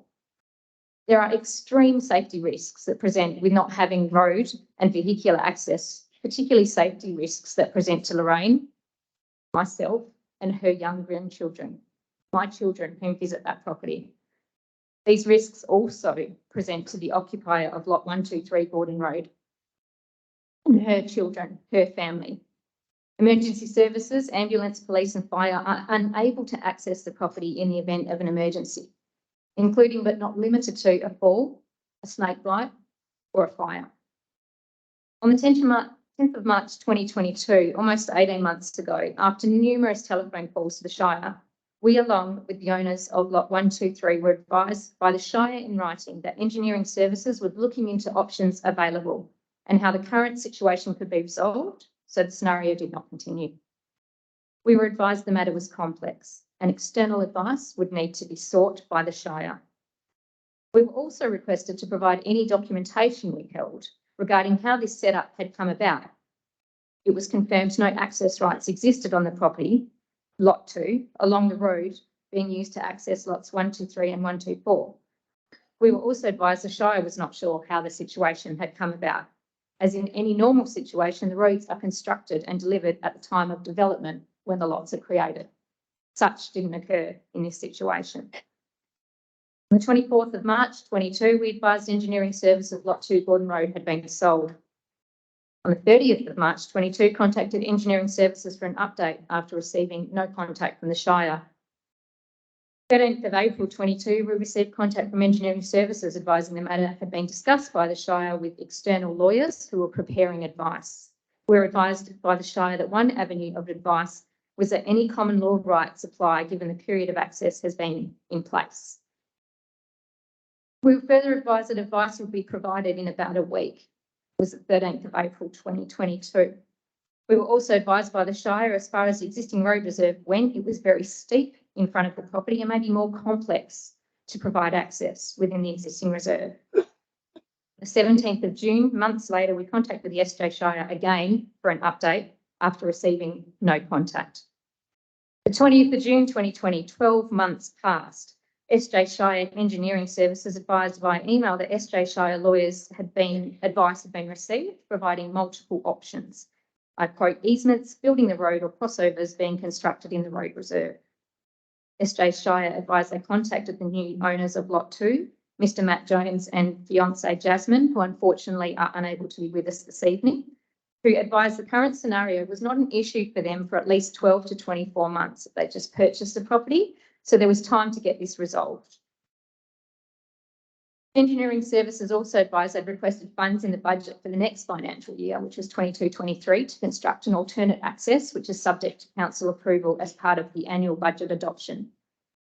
The Director of Licensing Services was requested to discuss this with their executive management group, how and when they wish to proceed with this. On the 25th of August, again, we followed up with the Shire for an update. Nil was received. 12th of October, again, followed up for an update. We were advised that we'd be updated by the SJ Shire. However, unfortunately, communication from the Shire was sporadic and hadn't been forthcoming. 27th of October 2020, we received contact from engineering services whom advised that the current access appeared to have been in place for a number of decades, likely since the creation. They were unable to find any records either. The Shire sought and received legal advice in relation to the situation, and I quote, the legal advice confirmed in October 22 that the Shire doesn't have a responsibility to build a road right up to the boundaries of Lot 123 and 124. We're advised that there are numerous road reserves within the Shire which don't have roads constructed within them. There's no requirement that the local government to construct a road on every road reserve in its district. We were then provided with three options, namely, as this is a private access issue to private properties, that the cost of each of the three options, whether it be construction of the road or crossovers, or the land acquisition and amalgamation, and that all costs, including legal land purchase and other costs, will remain the responsibility of the owners of Lot 123 and Lot 124, the property owner, my mother. From this point, engineering services pretty much wiped their hands of the matter. On the 15th of October, we contacted the State Administrative Tribunal to request urgent assistance in resolving this matter. The 15th of February this year, my mother became bogged in the access track due to the poor condition of the track. Calling the SJ Shire Engineering Services to advise of the situation, to which she was helpfully provided the telephone number for a tow truck. After witnessing the distress this issue was causing my mother, I took it upon myself to write personally to the CEO who joins us this evening, Mr. Paul Martin, the President who joins us this evening, Ms. Michelle Rich, Deputy President who joins us this evening, Mr. Dave Atwell, and Shire South Ward Councillor, Ms. Tricia Duggan, the State Administrative Tribunal, the Roads to Recovery Program to escalate the matter. 2 days later, I received contact from the SJ Shire and a meeting was organised to meet personally. On the 14th of March this year, we attended a meeting at the SJ Shire offices and met with Nino Schedoni, the Manager of Engineering Services, to whom which all of the correspondence thus far has related to. Director of Infrastructure Services, Mr. Reza, to not insult you by pronouncing your surname incorrectly, I refer to Reza, and the CEO, Mr. Paul Martin, who we have in front of us here this evening as well, who dialed into the meeting via video link and wasn't present in person. We weren't able to reach a resolution at that meeting, and we were advised by Paul Martin that it would be best referred to the councillors at this meeting, at a council meeting, to make a decision, which we were supportive of. We were advised the Shire would complete a report, to which we were provided with a report to review. We were told it would take some time to research and not to expect the matter to proceed to an OCM until perhaps May this year. I do note that we're now in August. We were advised at this meeting an internal meeting was held by Reza and his team where this item was discussed and not progressed further to funding, and that the business case for funding the construction of Gordon Road was discussed at executive team level. We were advised that the initial stages of draft budget preparation to prioritise budget items to present to council for consideration was the reason for these meetings. Business case for this item suggested that the Shire was not legally liable for construction of the road, as confirmed by the independent legal advice. Therefore, due to lack of justification, the item was not further progressed to council. At the meeting in March 23, I requested to be provided with the details of this internal meeting, which was held with Director Infrastructure Services and his team, where the proposal was not supported. I requested specifically the date of that meeting, who was at the meeting, and whether the safety concerns pertaining to the inability for emergency services access to Lorraine's property were presented in full to those in attendance at this special meeting who did not support the development. Again, after following up on the 20th of June, I was advised that the internal meeting date could not be confirmed as the meeting was not recorded. The minutes were not taken of this meeting, and that generally all executive team members, namely the CEO or all four directors, plus staff from the finance team and the relevant manager, in this case Mr. Schedoni, plus other relevant senior officers on a case-by-case basis were present. In an email from Director of Infrastructure Services dated the 21st of June, we were advised that the safety issues I had raised, highlighted below, were not discussed at the budget meeting as they only became aware of these issues when I raised them during our meeting in person on the 14th of March. That is completely false. We had advised so many times of the safety concerns with regards to the inability of emergency services to access my mother's property and the risk to life, which were also listed in my email dated the 14th of February this year, prompting the in-person meeting a couple of days later. It was confirmed by the SJ Shire that the people present at the executive meeting, whoever they were, because there was no record, did not know of the safety risks and were not fully informed when they made the decision to not support the development of Gordon Road. Safety concerns raised with regards to emergency service access and risk to life were advised to the Shire in our initial correspondence and multiple times thereafter in early 2022.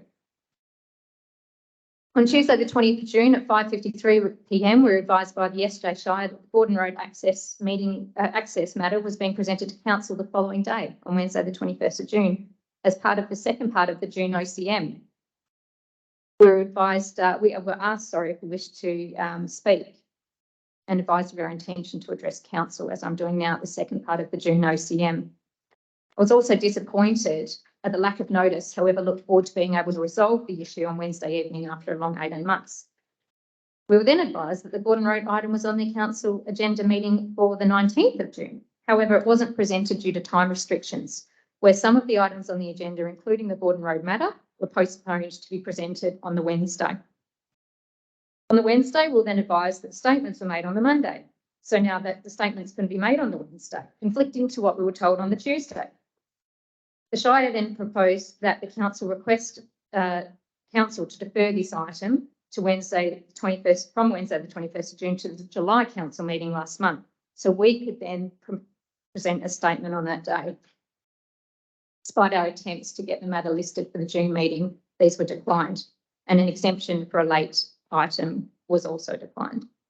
An apology was received from the Shire, as we weren't notified of the item being presented to Council in advance.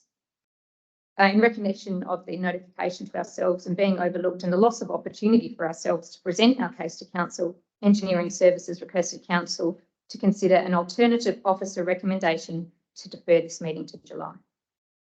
When questioned why we were notified late, we were advised that the SJ officer involved got confused of the date of the OCM, thinking June meeting was the week after. The 22nd of June, we were told that this matter would go ahead to the 17th of July. On the 11th of July, 6 days before, we were then advised that we could submit a deputation. On the 13th of July, we received an email advising it would now not be heard until August, which is this evening, to allow for additional legal advice on another option, which was described as an 11th hour option. This option, namely, was for the Shire to construct the road, and the owners of lots 123 and 124, being my mother, have a caveat placed over their properties for them to pay for the construction of the road in the event of a sale. This wasn't an 11th hour option. This was in fact raised by the CEO, Paul Martin, during the meeting held on the 14th of March, 2023, when we were in person. From approximately November 2021, when we first contacted the Shire regarding access to the properties and the serious safety concerns that presented with lack of access for emergency services, we've been ignored by the Shire and treated as though our concerns weren't important and did not matter, and have been put off at every opportunity.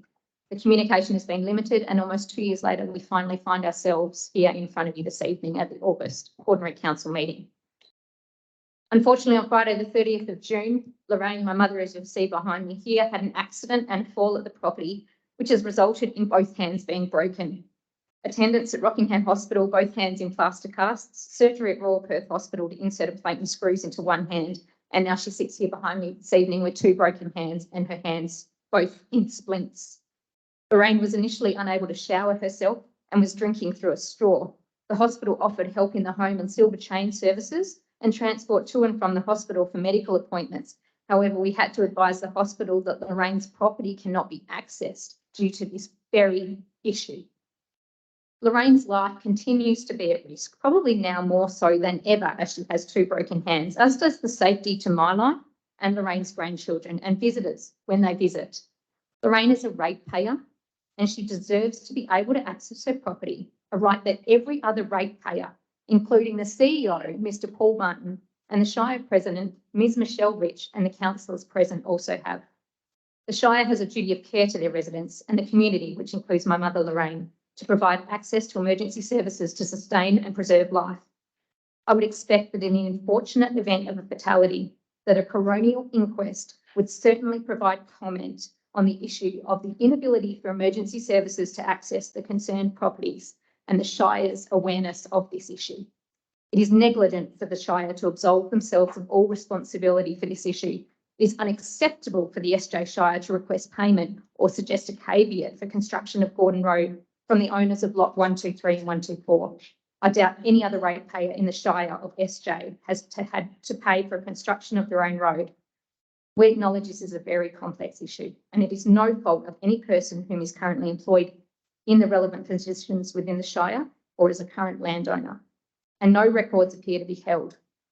However, the issue that presents current and it's real and it needs to be resolved. To be here after almost 2 years is simply not good enough. I do understand a similar road access issue presented regarding Cardup Siding Road near Hopkinson Road approximately 10 to 15 years ago. The same safety issues were apparent with access for emergency services. We're waiting on additional information from the Shire and any records that may be held with regards to this decision. I do believe it was presented to the SAT and it was overturned. The Shire was issued with a direction to construct the road. The Shire has a duty of care to all their residents. That includes Lorraine, my mother, Miss Kathy Boyatzakis, who is unfortunately not present tonight, the owner of Lot 123, and Matt and Jasmine, owners of Lot 2. Shouldn't matter that just 2 or 3 property owners and their families or visitors may use the portion of road. Their lives, their health, their well-being matter just as much as every other resident within this Shire. We support option 4, which is for the Shire to construct the road, and we would support option 3 if agreed upon by the affected owners of Lot 2. We strongly reject options 1 or 2, which suggest that Lorraine and the owner of Lot 123 have to pay for construction of their own road. I do wish to note that I'm not a difficult person to deal with, Ms. Rich. I am simply voicing my concerns for the safety to my mother, and we have been neglected from the Shire thus far. We look forward to a prompt resolution to this matter, and I thank you for your time.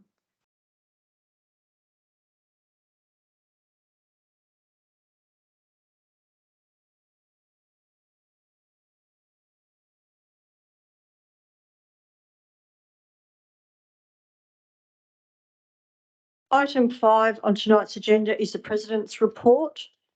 Good evening, everyone, and welcome to the Ordinary Council meeting for August 2023. Being our first OCM since Council adopted the Shire's 2023-24 annual budget at a special Council meeting last month, I thought this is an opportune time to talk about some of the priorities highlighted in the budget. Like our ratepayers, the Shire has faced increasing costs to products and services such as electricity, fuel, building materials and construction, among many others. These challenges made it important for Council to adopt a responsible budget that allows us to focus on the key needs of our community while continuing to deliver fundamental services. Some of the key areas of funding in this year's budget include $8.2 million to build a safer roads network, $2.4 million to develop the future Oakford Volunteer Bushfire Brigade Station, a further $1.9 million to fund emergency services and fire prevention, $400,000 to deliver community events and grants programs, $75,000 put into reserve to deliver live streaming of meetings from the council chambers, $673,000 to upgrade the Keenan Street rail crossing in Whitby, and $980,000 to deliver positive outcomes for our environment. More information on the budget, including an overall snapshot of funding, can be found on the Shire's website. Moving on, it is a busy but exciting time to be an SJ local, with plenty of major projects continuing to take shape around our Shire. It was great to meet with the Officer of WA Minister for Transport, Rita Saviotti, Metronet Managing Director, Ashley Vincent, Member for East Metropolitan Region, Matthew Swinburne, and Member for Darling Range, Hugh Jones, to discuss progress of the Metronet Byford Rail extension last month. Early investigation works on site should be completed soon. For more information on this project, you can visit the Metronet website. It was also fantastic to have Main Roads WA deliver a pair of community information sessions regarding the Tonkin Highway extension and Thomas Road upgrades project in both Byford and Manijong earlier this month.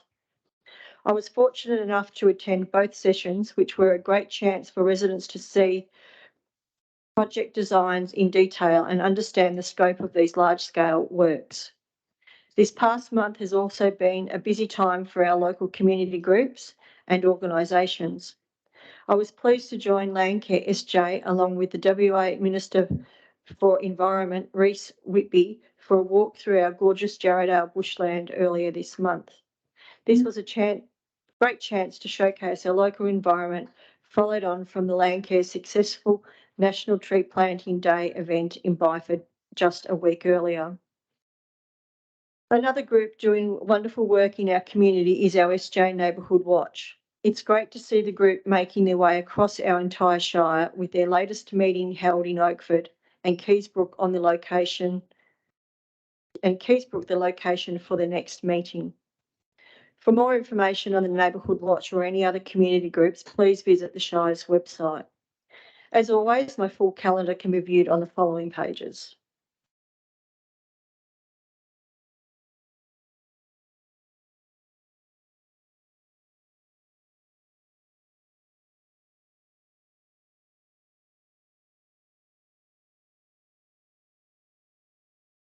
Item 6 on tonight's agenda is declaration of councillors and officers' interest. Chief Executive Officer Mr Paul Martin declared a financial interest in item 8.1, CEO Employment Committee meeting held on the 7th of August 2023. The nature of the interest is the committee deals with the matters affecting his employment. The extent of the interest is that he is the CEO. Mr Martin will leave the meeting while this item is discussed. Councillor David Atwell declared a financial interest in item 9.1, notice of motion, West Manijong Industrial Area. The nature of the interest is financial. The extent of the interest is that he is a part owner in land in West Manijong. Councillor Atwell will leave the meeting whilst this item is discussed. Councillor David Atwell declared a financial interest in item 9.3, notice of motion, revocation OCM 1660723, consideration to adopt DCP report number 4 for West Manijong Industrial DCP and DCP report number 1 for Manijong Whitby Urban Traditional DCP, Amendment 209. The nature of the interest is financial. The extent of the interest is part owner of land in West Manijong. Councillor Atwell will leave the meeting while the item is discussed. Councillor Duggan has declared a impartiality interest in item 9.1, West Manijong Industrial Area. Nature of her interest is a friendship. The extent of the interest is that she has a friendship with Mr Andrew Bett and Miss Lisa Brazier, whose family business Wellstread Proprietary Limited is a landowner. Mr Bett is a director of the company. Councillor Duggan has declared an impartiality interest in item 9.3, revocation OCM 1660723. The nature of the interest is friendship. The extent of the interest is that she has a friendship with Mr Andrew Bett and Miss Lisa Brazier, whose family business Wellstread Proprietary Limited is a landowner. Mr Bett is a director of the company. Councillor Atwell has declared a financial interest in item 9.4. The nature of the interest is financial. The extent of the interest is a part owner of land in the West Manijong area. Councillor Duggan has declared an impartiality interest in item 9.4, Manijong Industrial Park. The nature of the interest is friendship. The extent of the interest is that she has a friendship with Mr. Andrew Bett and Miss Lisa Brazier, whose family business, Well Street Proprietary Limited, is a landowner. Mr. Bett is a director of the company.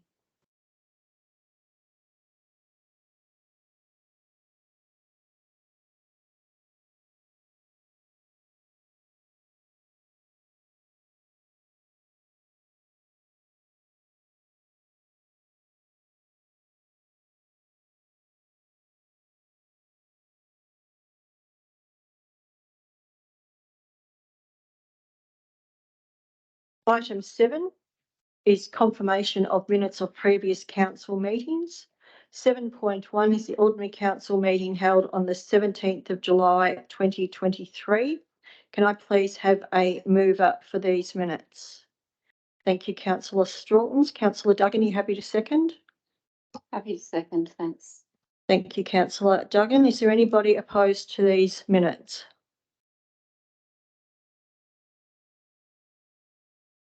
Motion is carried unanimously.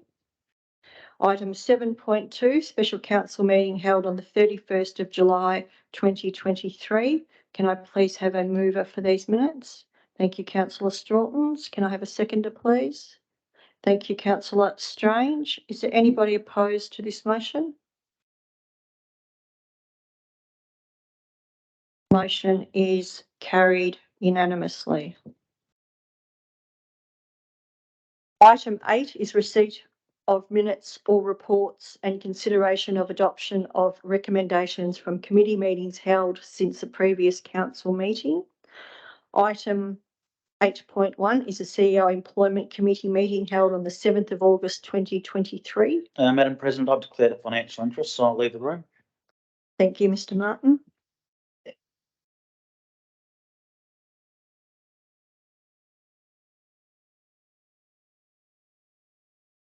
Can I please have a mover for the motion before us? Thank you, Councillor Byers. Councillor Strawtons, are you happy to second? Thank you. Is there anybody opposed to this motion? Motion is carried unanimously.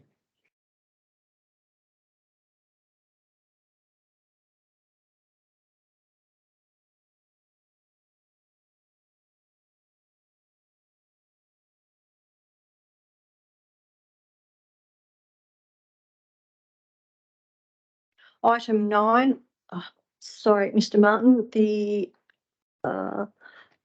officers, the recommendation from the CEO Employment Committee has been carried unanimously by council. Item 9 is motions of which notice has been given. Item 9.1, notice of motion, West Mudijong Industrial Area. Madam President, can I please request that under Standing Orders 3.42 we consider agenda item 9.3 before 9.1, please? Thank you, Councillor Duggan. Can you please repeat what standing order that was? It's 3.42. Thank you. Thank you. Under the order of business. Can I please have a seconder? Thank you, Councillor Byers. Is there anybody opposed to this motion? Motion is carried unanimously.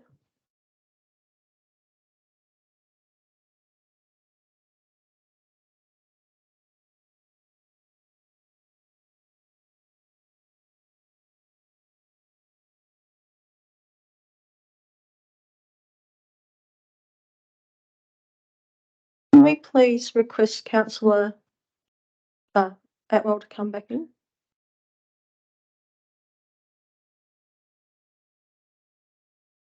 I have item 9.2. Yes.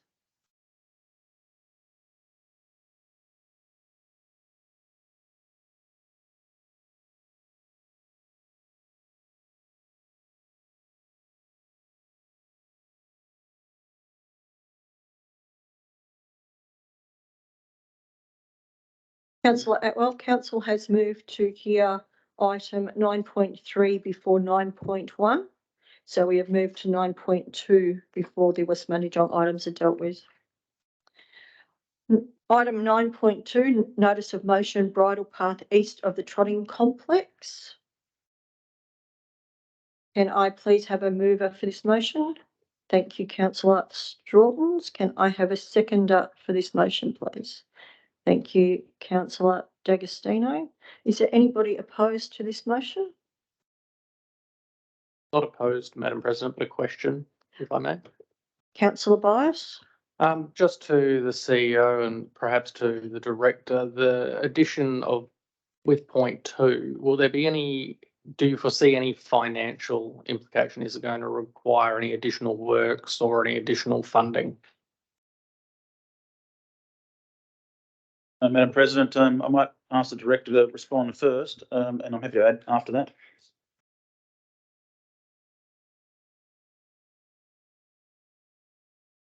Director of Engineering? The question that Councillor Bias has asked is if there is there going to be any further funding required? Yes, so my question is, the motion is adding additional work, so I just seek to understand whether there's going to be any additional cost associated with that. Directors? I can assist, Madam President. We budgeted as part of this year's budget $500,000 for the detailed design of the section of Indigo Parkway between Briggs Road and Larson Road. I believe that we would have to ordinarily deal with the detailed design for drainage, which ordinarily means we would need to be pretty confident about the multiple use corridor. So I don't think we'll be foreseeing additional funds on top of the 500,000, which is all developer contribution funded funds. Excellent. Thank you, Director. Thank you, Madam President. Thank you. Is there any councillors opposed to this motion? Motion is carried unanimously. Item 9.3, notice of motion, revocation OCM 1660723, consideration to adopt DCP report number 4 for West Manijong Industrial DCP and DCP report number 1 for Manijong Whitby Urban Traditional DCP Amendment 209.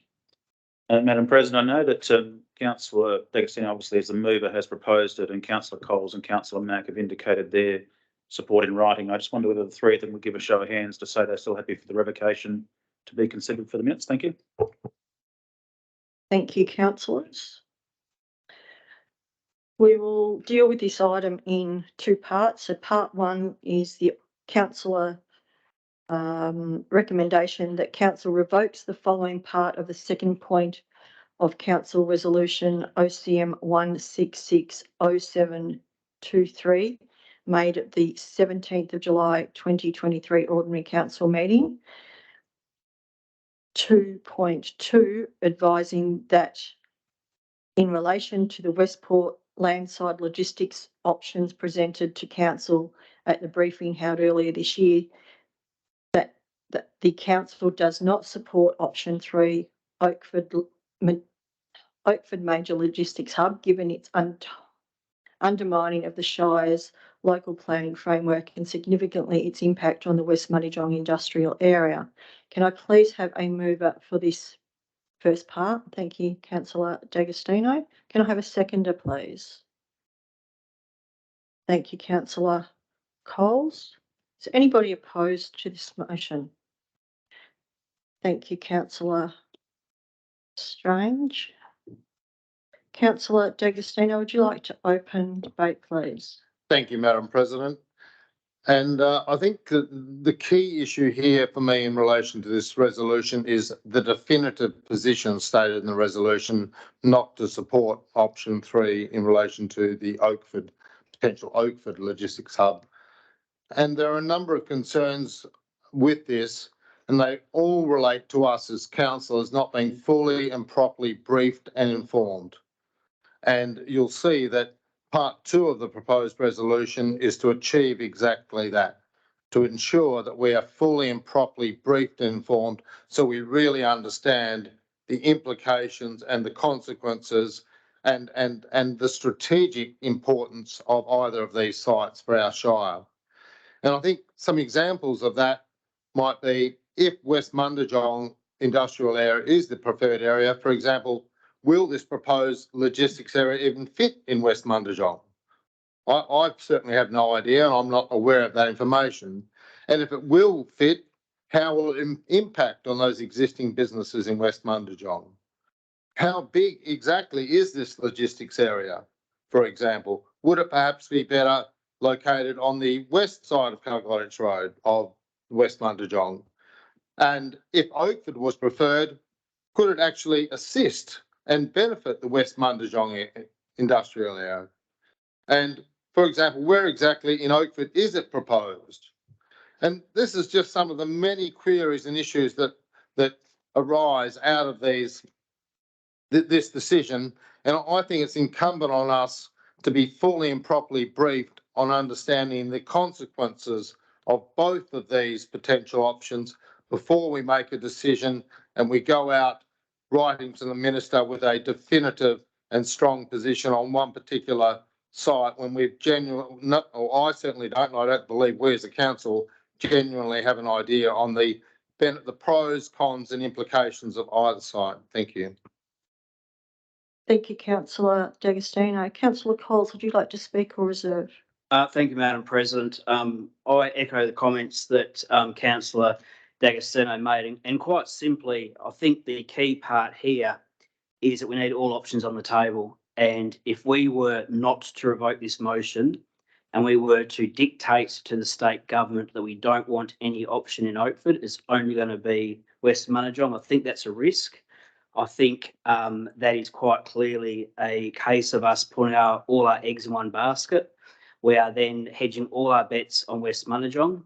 What then happens if the state government does prefer Oakford? And I acknowledge we don't know whereabouts in Oakford it's going to be, and we don't even know whether West Mundajong is suitable at this point. I've tried to find out some information, and it rings in my ears the comments that staff have made here when we've tried to have a briefing from West Point. I certainly won't talk about machinations and subterfuge, but certainly there seems to be some type of confidentiality, perhaps is the best term to use, in relation to West Mundajong and the project. Suffice to say there are 3 options on the table. What options outside of the Shire? So if we neglect or if we knock back one of those options, we're basically going against the state government's initial plan. That would be dangerous, and I think simply we need to have more options on the table. And I can agree with the comments that my fellow councillor said in relation to we need to be properly informed and properly briefed. Thank you. Thank you, Councillor Coles. Councillor Strange.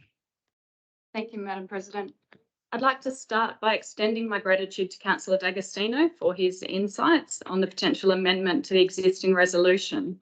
And while I respect the different opinions around the council table, I firmly believe we need to uphold the decision we took just 5 weeks ago. My stance is based around 3 key factors. The first is integrity of decision making.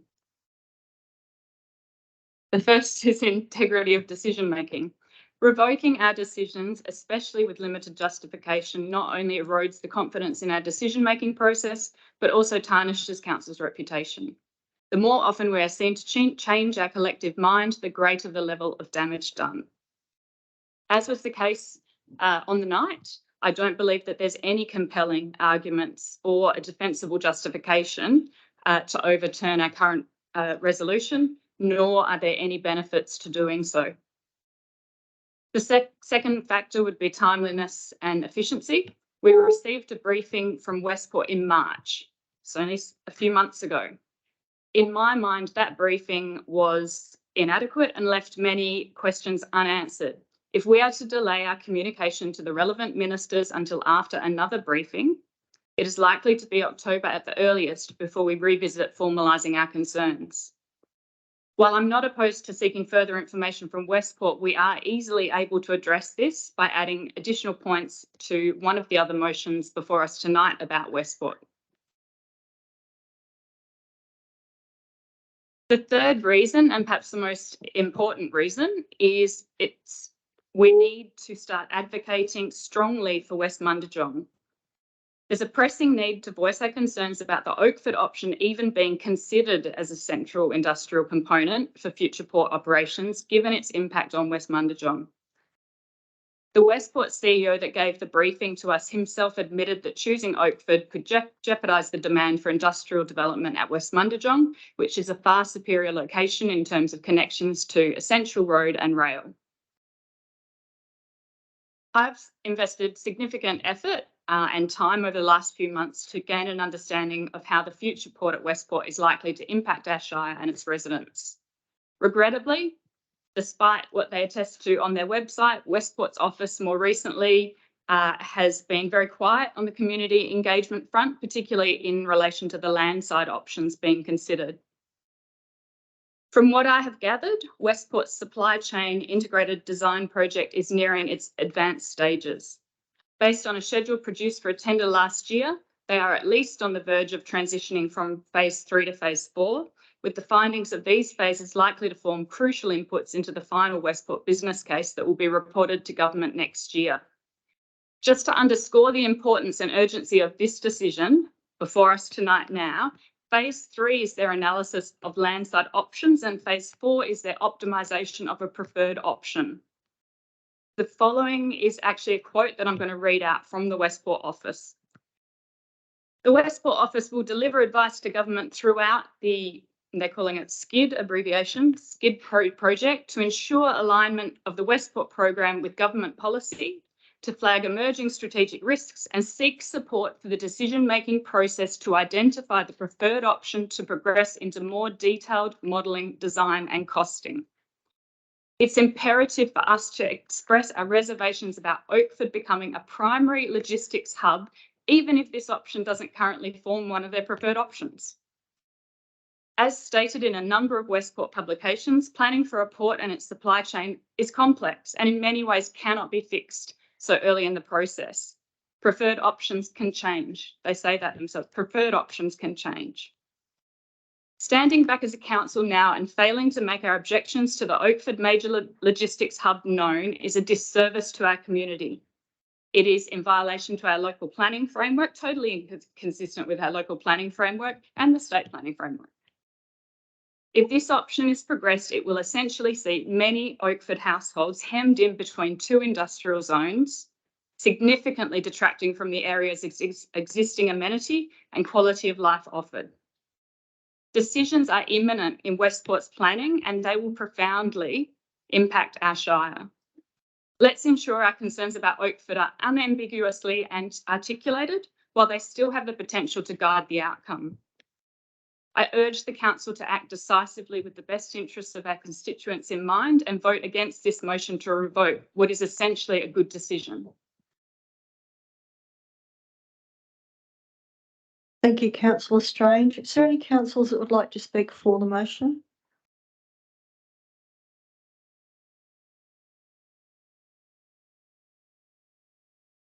All those in favour of the motion before us? Oh, sorry, Councillor D'Agostino, would you like to close, please? Thanks, Madam President. I think in my view that it's too early to pick a preferred site, especially when we clearly aren't fully and properly informed. And I don't believe there's any councillor here that can say they properly and fully understand the consequences, the strategic implications and the planning and all the associated consequences of either site and which should be preferred. And as Councillor Strange herself acknowledged, we haven't been fully and properly briefed and we need this to happen. And that would be the second part of this proposed resolution. And finally, as Councillor Strange notes, we do need to support West Mundijong, and that's exactly what paragraph 3 of my part 2 of my resolution achieves. So I think, you know, in every respect, we're all on the same page about moving forward for the Shire, and accordingly, I think the first part of my resolution is critical and that we should revoke the initial resolution, not select a preferred site yet until we are fully and properly informed, and then look at part 2 of my resolution. Thank you. Thank you, councillor D'Agostino. All those in favour of the motion before us? All those against? The vote is 4-4 with the casting vote. The motion is lost. Thank you. Madam President, the motion's lost because it needs an absolute majority, which is 5. So thank you. It doesn't need the casting vote. Thank you, Mr. Martin. With that being the case, part 2 now becomes irrelevant. We move back to item 9.1, which is notice of motion West Mundijong Industrial Area. Madam President, I'm happy to move the alternate officer recommendation on that one, please. Thank you, councillor Byers. Can I please have a seconder for? Thank you, councillor Strange as a seconder. Is there anybody opposed to this motion?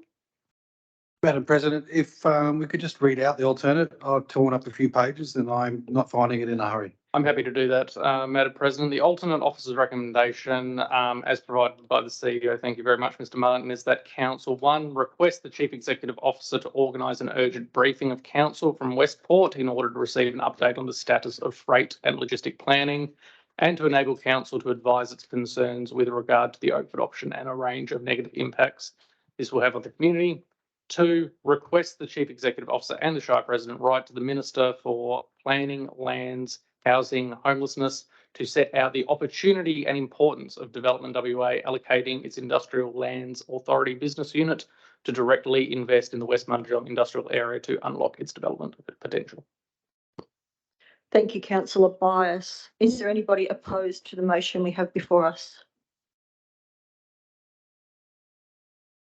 Motion is carried unanimously.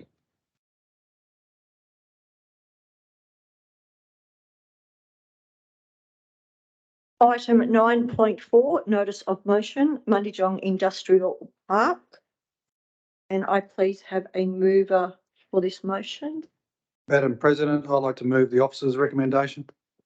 Thank you, councillor Strawtons. Do I have a seconder, please, for this motion? Thank you, councillor Duggan. Is there anybody opposed to this motion?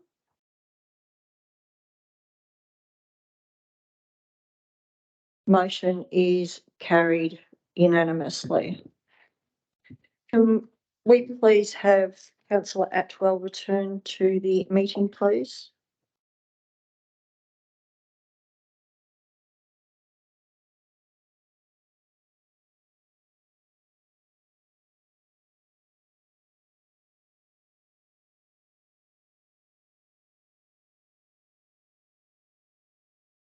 Councillor Atwell, in regards to item 9.3, notice of motion, revocation OCM 1660723, consideration to adopt DCP report number 4 for West Mundijong Industrial DCP and DCP report number 1 for Mundijong Whitby Urban Traditional DCP. The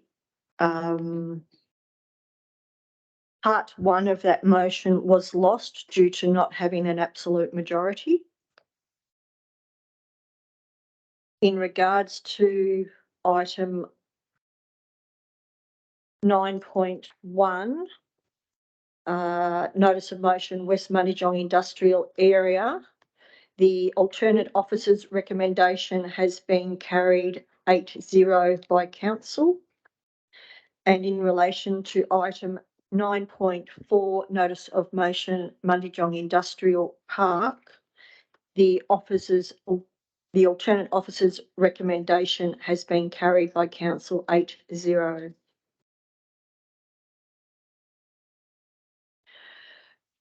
Item 9.5, notice of motion, Wollongong South Bridle Path. I am happy to move this motion. Can I please have a seconder? Thank you, councillor Strawton. Is there anybody opposed to this motion?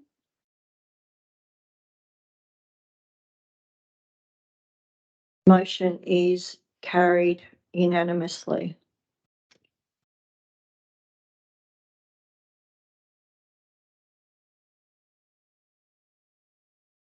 Item 10 is Chief Executive Officer reports. 10.1 is Development Services reports. 10.1.1 is Proposed Metropolitan Region Scheme Amendment, Cardup Urban Precinct, request for preliminary comment. Madam President, can I propose an alternate motion, please? Councillor D'Agostino. Can I propose that we have a deferral of this resolution to the next meeting, please? Thank you, councillor D'Agostino.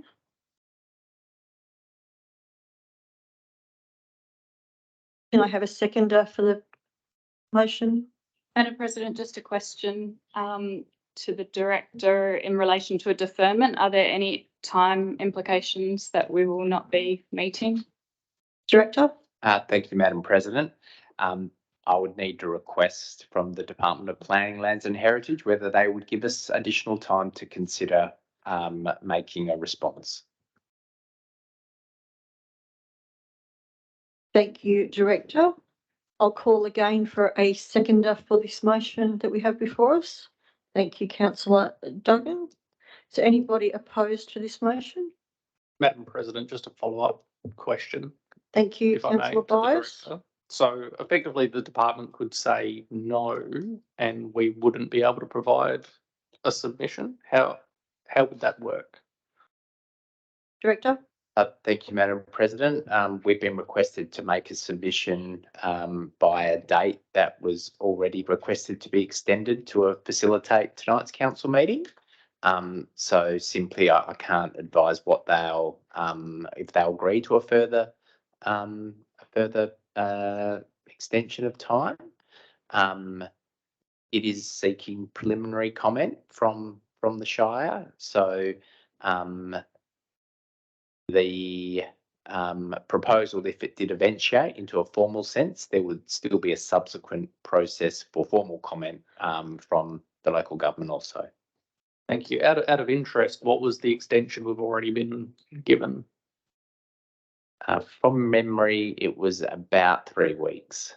Thank you. Thank you, Madam President. Madam President, could I just have a follow-up question to that?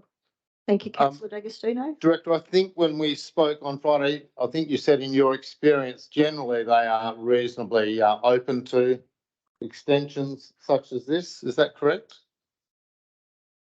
Director? Thank you, Madam President. I haven't personally had a request of this nature for what is a preliminary proposal refused. So all I can say is we would have to make that request. Madam President, can I please put forward a question of the director? Thank you, councillor Duggan. Thanks, Director of Planning. I refer to an email that was sent at 1:38 this afternoon that came from a Mr. Mike Mulhall, who says that, and I quote, I've spoken to the Shire's Planning Director and he does not see any material issues from such a deferral. Is that line correct, or is that line questionable in view of what you've just recently said? Director? Thank you for the question. I reiterated to Mr. Mulhall that we would need to request an extension from the Department of Planning, Lands and Heritage. I'm confident we'll get one, but I can't give you assurance that we'll get any kind of extension. They may proceed irrespective of the comments that we make if we don't get that extension. Thanks, Director. Is there any councillors opposed to this motion? Motion is carried unanimously. Item 10.1.2, lot 6394 Robinson Road, Cardup, proposed retrospective and prospective concrete product manufacturing facility, general industry.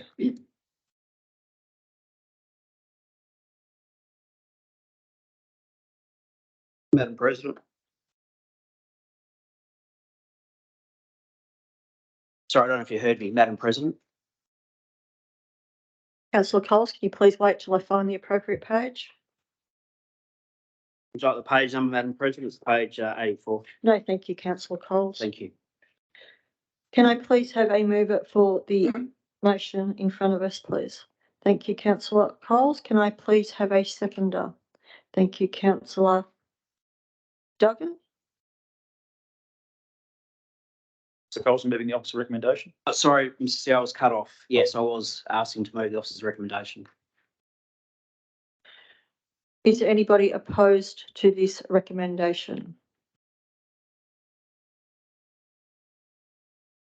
Motion is carried unanimously. Item 10.1.3, proposed amendment to conditions of approved plastic production workshop and warehouse, lot 4117 Cardup Siding Road, Cardup.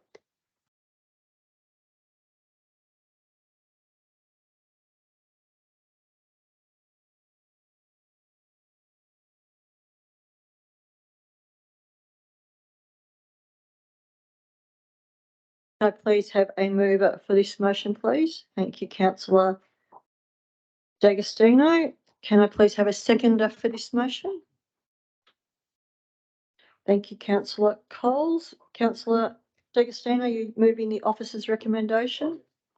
Yes, sorry, Madam President. Thank you.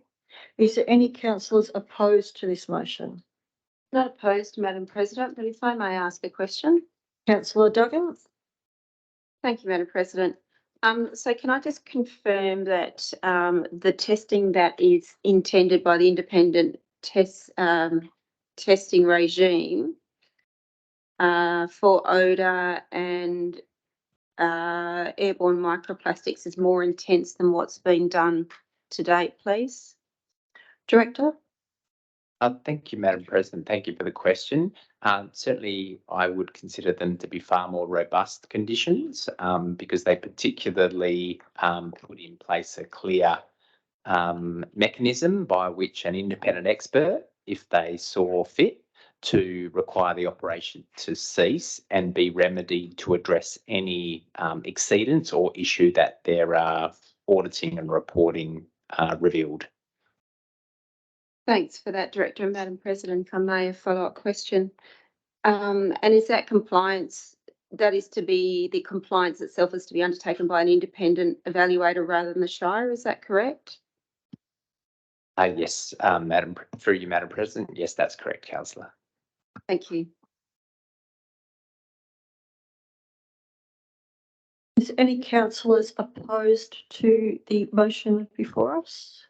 Thank you, Councillor Strawtons. Madam President, before debate, could I ask a few questions myself? Thank you, Councillor Bias. To the Director, Madam President, I note the recommended modified conditions. They highlight that in the event that the independent expert determines an adverse amenity impact, that the operations are to cease and not recommence until such time that remedial action has been taken. Is that what authority would the Shire be exercising to effectively shut down operations, or would you be utilising DWER's authority? Director. Thank you for the question. It's a very pertinent question. So the test would be really whether these are considered to be valid conditions. And I guess the test for a valid planning condition is if it's reasonable, if it's there to undertake a proper planning purpose, and if it fairly relates to the land. So we've constructed these recommended conditions on the basis that we believe they do meet that validity test. So we'd be utilising the planning framework because of a decision, if council resolved that way, to approve the development. It would be a approval under the planning framework, which would allow us to circle back to our compliance and enforcement powers to ensure that the conditions were met at all times. Excellent. Thank you, Director. Madam President, if I may, I'll ask an additional question because I'm seeking to understand the removal of the condition concerning operating hours. So help me, Director, understand how that intersects with things like the noise assessment, because on the one hand, you're proposing the condition to remove operating hours, but the entity would still be policed by, for example, creating a noise pollution at 2 a.m. in the morning with truck reversing sounds, operating sounds, things like that. So can you help me understand how the two intersect? Director? Thank you, Madam President, and thank you for the question. So the submitted information with the application demonstrated that noise would comply at all times with the assigned noise levels. We note that we're not only expanding the hours of operation, which the noise model was based upon, but also increasing or uncapping throughput. So we would just want to be confident that uncapping throughput and allowing operation around the clock would not result in what their proposal indicates wouldn't occur, being a noise exceedance. We would just want confidence that that is indeed not occurring on the land.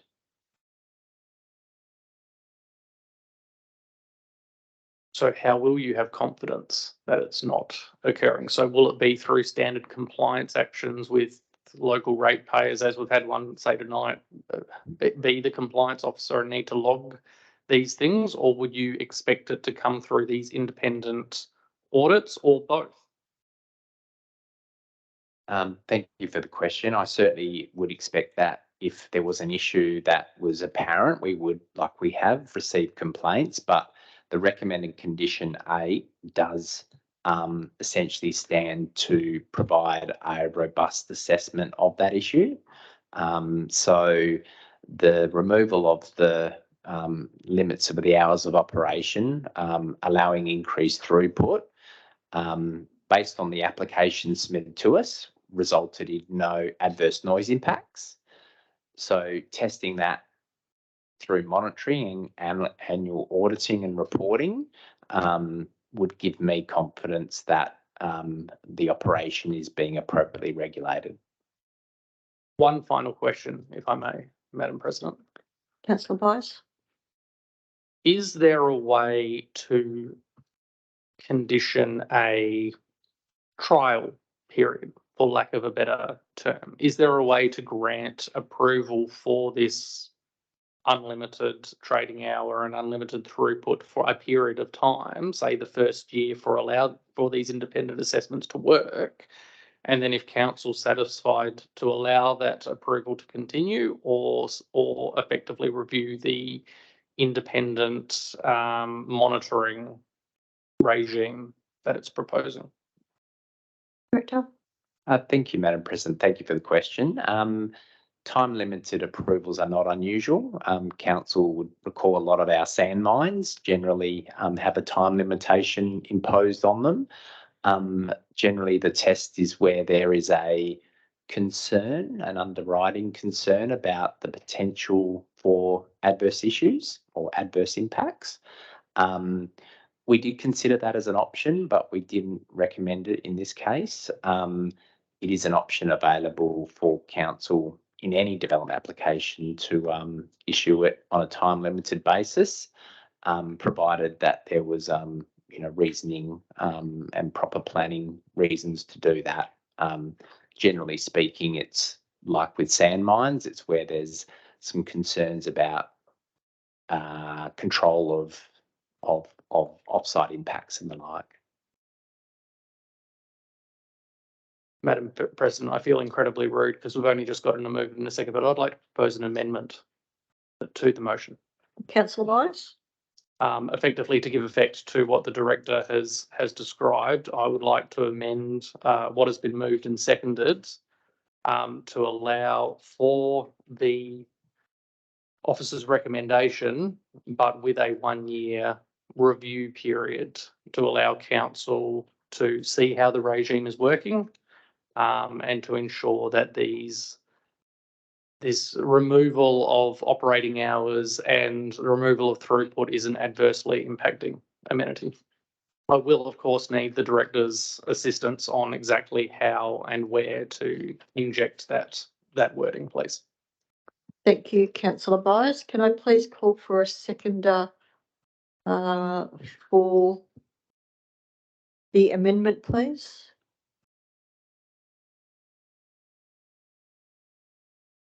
Ask a point of clarification, Madam President, Councillor Byers.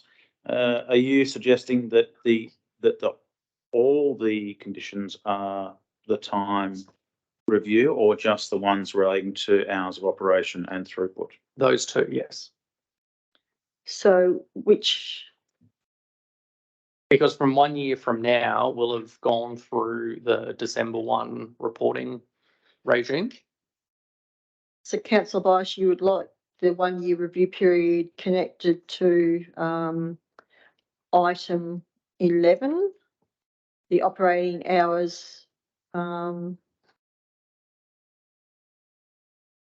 be deleted? Is that correct? Yes, I'd take the director's advice, but I imagine that would be where would be removing the word deleted and inserting a time limited approval and some wording to that effect, and also the throughput. So in effect, it wouldn't impact the operator from operating, but be able to operate in line with the officer's recommendation, but it would give council a mechanism for just ensuring that there isn't an adverse amenity impact. So councillor Byers, it would be item 10 being the development is restricted to the production of the total of 1,500 plastic units is deleted. So it would be that one, and the following one being number 11 where the operation hours are deleted. Is that right? So I'll need the director's help to just make sure, but if in effect it would be giving effect to that deletion, but it would be with a review in 1 year. A review done by officers or a review done by council? I would be happy with some nuanced wording, perhaps from the director, that if the officers were concerned, they could bring it to council, but otherwise, if the officers were satisfied, I don't see a need for it to come back to council. Given that it does have the strength of that independent assessment. Director, are you able to help councillor Byers with some words for his amendment, please? Certainly, Madam President. So if we went to condition 10 initially, essentially you would want condition 10 to read, the development is unrestricted in terms of total production for a period of 1 year.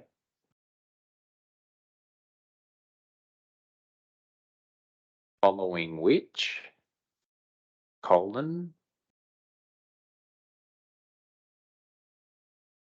then like maybe A underneath.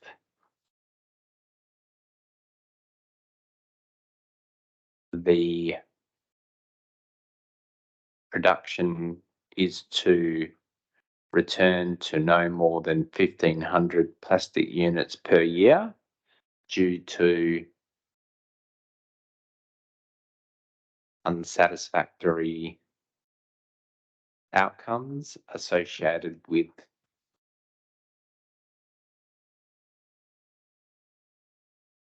noise,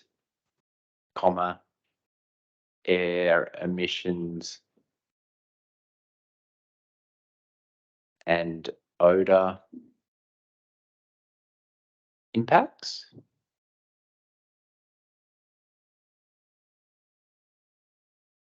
And then or semicolon,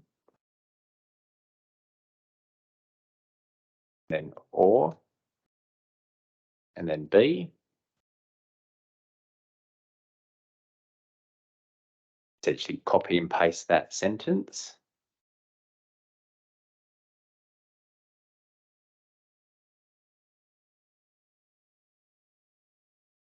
is, and it will be the production is to remain unrestricted due to satisfactory outcomes associated with noise, air emissions and odour impacts.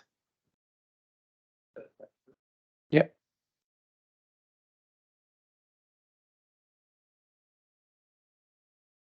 Yep.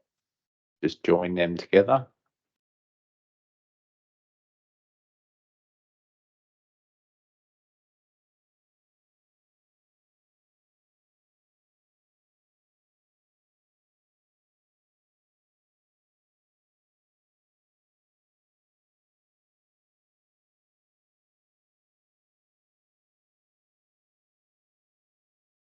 Councillor Bias, are you happy with the wording for that item?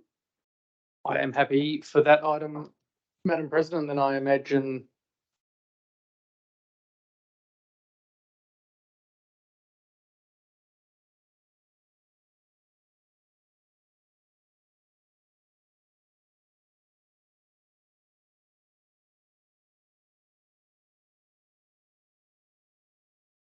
You say then, Sandy, and replacing with following wording, something like that.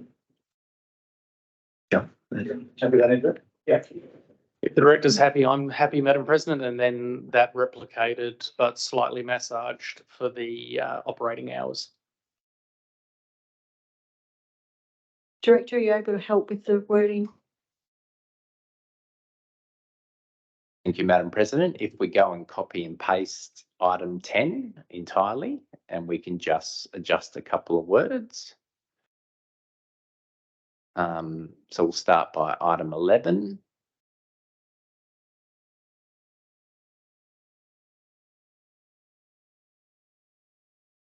Yeah.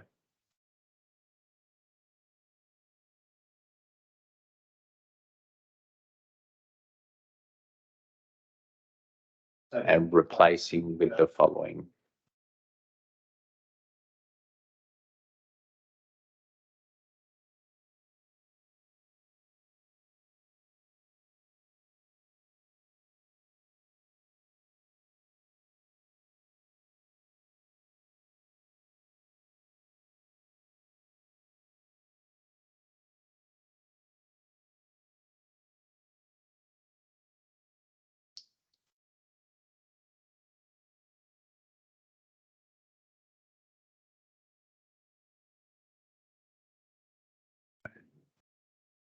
Yeah.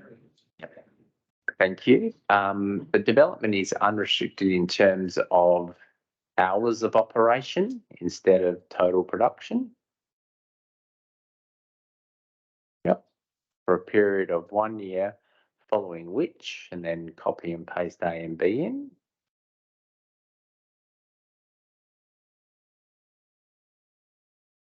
The hours, so A will be the hours of operation. Yep. To return to.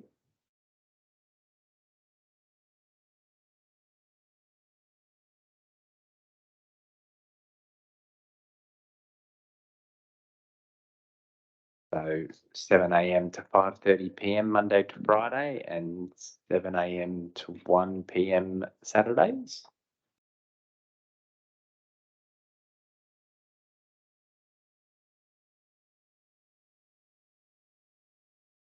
That's subject to. Due to unsatisfactory outcomes associated with, this one would be predominantly associated with noise impacts. Yep.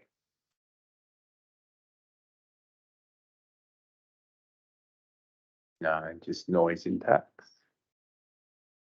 Part B. The other.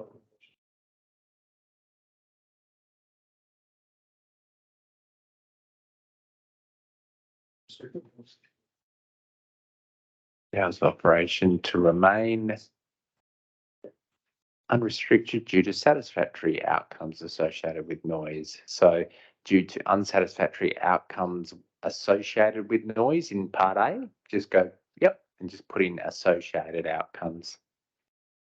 So it's unsatisfactory outcomes associated with, sorry, cut that and yeah.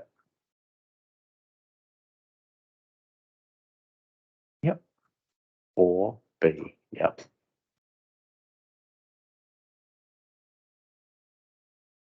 Thank you for all that assistance, Director, officers. Thank you. I'm happy with that, Madam President. Thank you, councillor Bias. Councillor Atwell, do you have a question? I have. I nearly forgot it. My question is, not quite sure how to get to this. Microplastics, I do believe, are becoming quite a problem through water, etc. They're transmitted through water, from water bottles, all this sort of stuff. I'm wondering, are we totally covered for that in the tests we would be doing? Because they are, according to what I've been reliably told and watched on television, whether I believe it or not, is that they are becoming quite a problem, and they actually accumulate within the human body. So you don't really necessarily get an immediate poisoning or anything from them, but over a period of time, they can cause quite problems for the human body if a lot is absorbed, and apparently we are absorbing it at quite a rate. Thank you. Director? Yes, thank you for the question through you, Madam President. So the intent of the condition requiring specifically air emissions monitoring and reporting was to capture all of those, things, microplastics and particularly nanoplastics, which are certainly two of the buzzwords at the moment. Yes, which can be airborne as well. Thank you, Director. Madam President, can we just get confirmation from Councillor Strange, who's happy to second the amendment now the wording's finalised, please?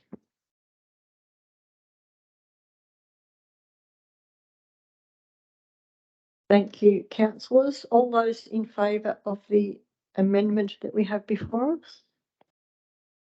Oh, sorry. Is anybody opposed to the amendment before us? Councillor D'Agostino and Councillor Coles. Councillor Bias, would you like to open debate, please? Thank you, Madam President. I'll keep my remarks very brief.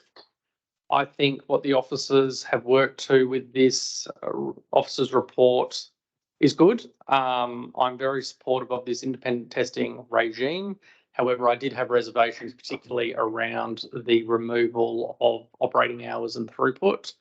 I believe that the amendment put forward balances giving the operator certainty to continue with their operations, knowing that if they do the right thing and comply with this new regime, they'll be able to continue. But it also gives ratepayers the certainty that if not, then there is an avenue for a review. So, Madam President, I'm quite comfortable with these amendments, and I look forward to hearing what my fellow councillors have to say. Thank you, Councillor Bias. Councillor Strange, would you like to speak or reserve? I'll just concur with Councillor Bias's comments. Nothing further to add.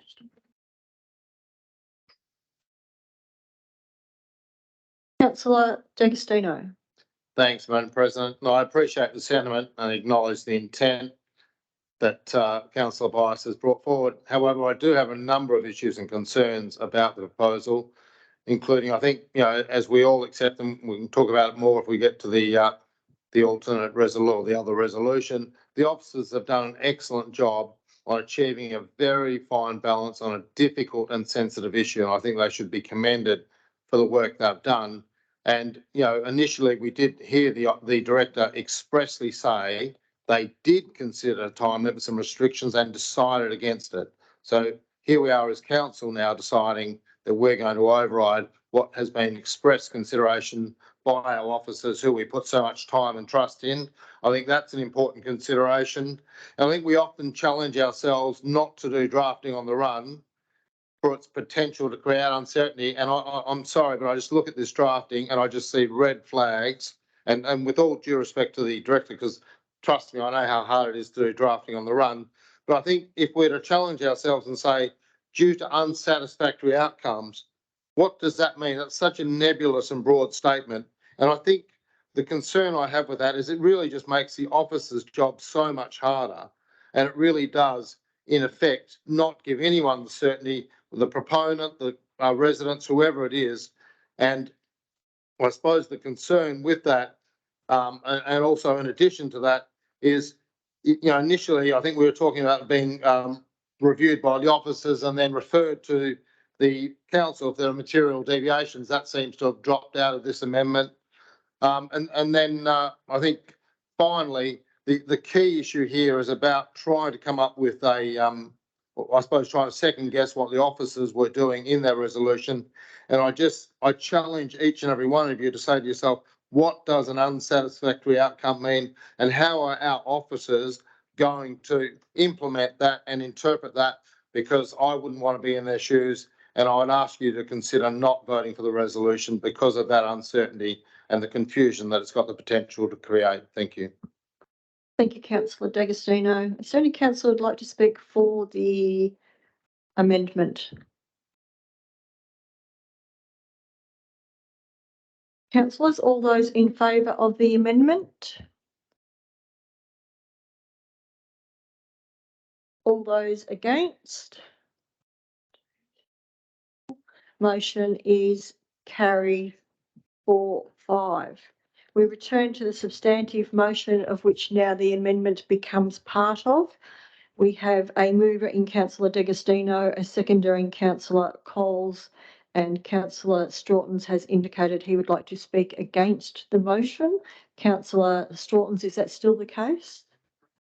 Sorry, Madam President, I no longer want to second the motion because I believe that's completely different to the guise, the spirit of the motion that was put forward by councillor D'Agostino, seconded by me, and was the officer's recommendation. So I do not want to second that motion. Councillor Coles, I'll have to check with the manager of governance because it's my understanding that you cannot withdraw once you have seconded the motion. I think I can when the motion is completely different to what I seconded.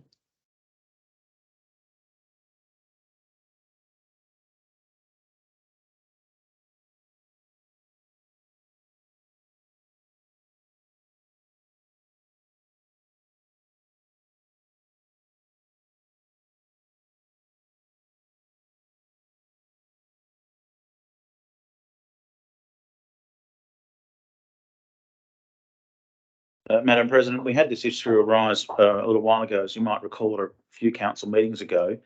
At no time during the discussion about the amendment did any councillor raise a point of order as to whether the amendment negated or in any way negated the original motion. So on that basis, the amendment was considered. There is no amendment. There's no ability for a councillor to remove their seconding of it. The motion's now live.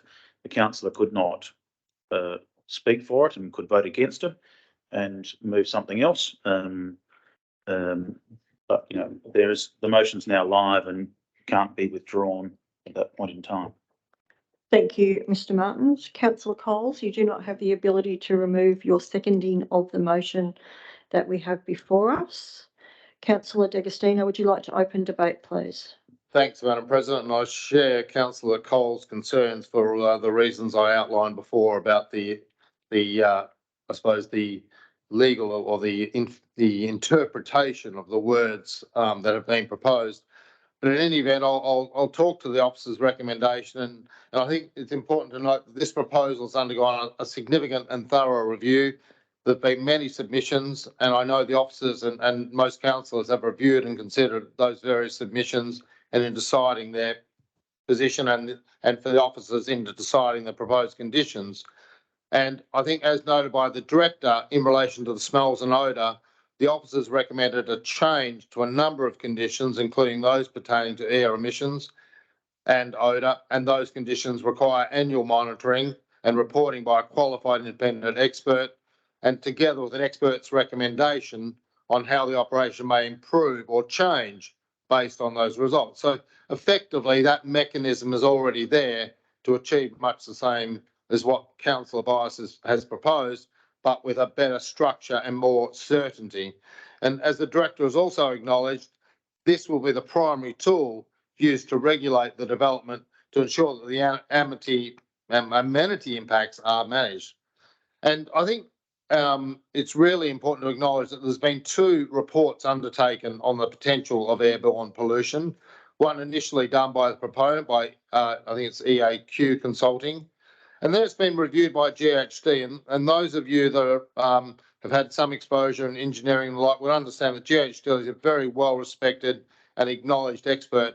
Now, I think it's important to read the paragraph what GHD had noted. They said, although there could have been some improvements to the assessment, it is in the technical reviewer's opinion that the assessment meets the necessary requirements, the conditions related to the Shire of Serpentine, or the conditions related to the Shire of Serpentine's development approval.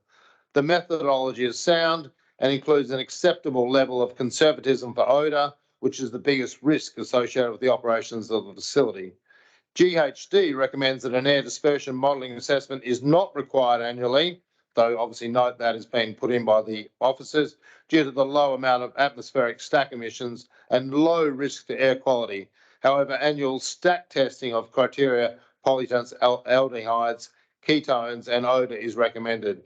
So I think it's fair to acknowledge that there's been a very rigorous and thorough process. There's been an independent peer review commissioned by our officers.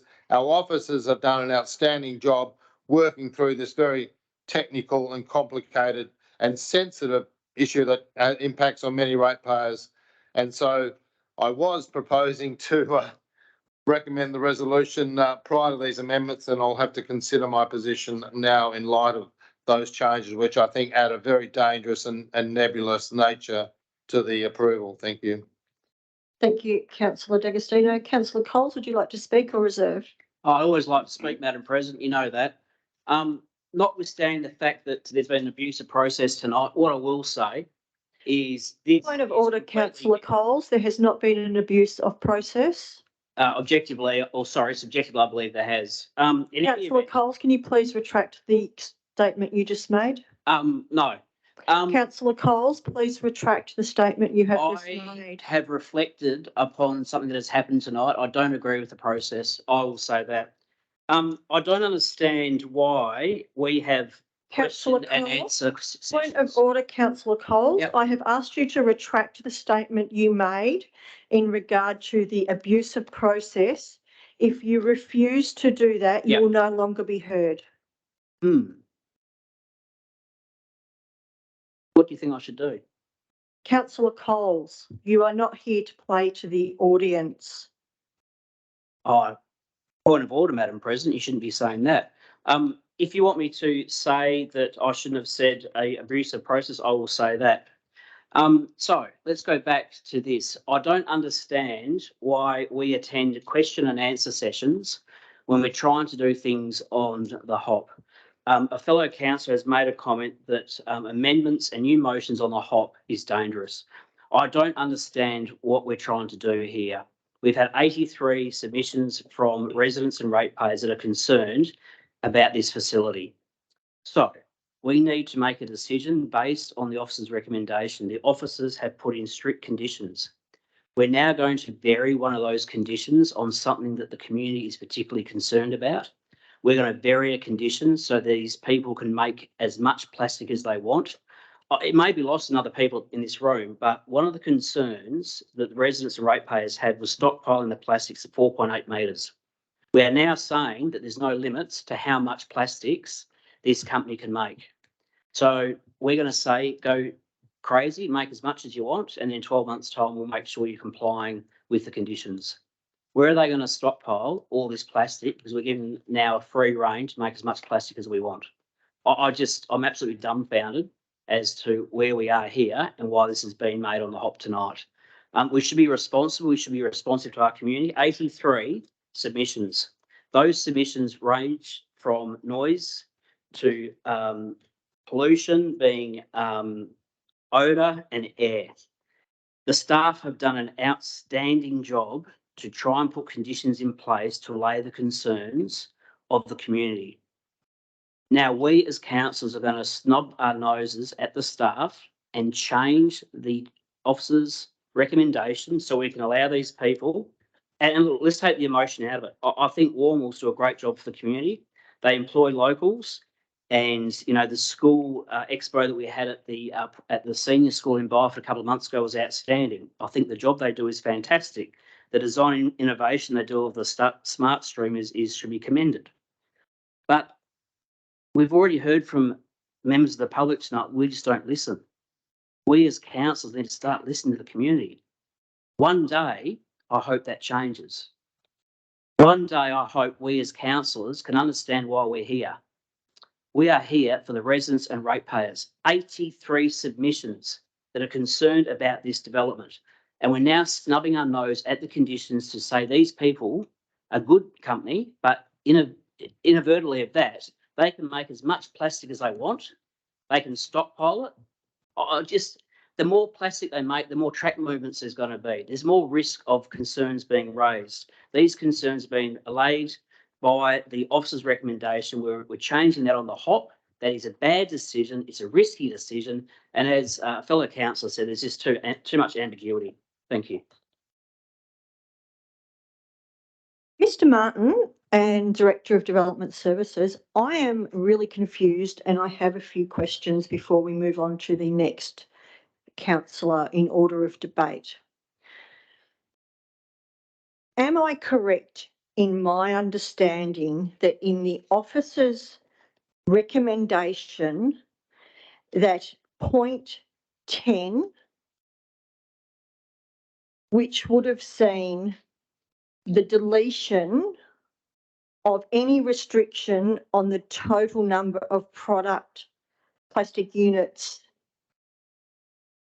made in a year? Is my understanding correct that the officer's recommendation was to delete any restriction on the amount of plastics produced in a year? Yes, that's correct. So in effect, the amendment put forward by Councillor Bias has followed that deletion, but only for a 12-month period to have it reviewed to make sure that conditions are being met and complied with. Is my understanding correct?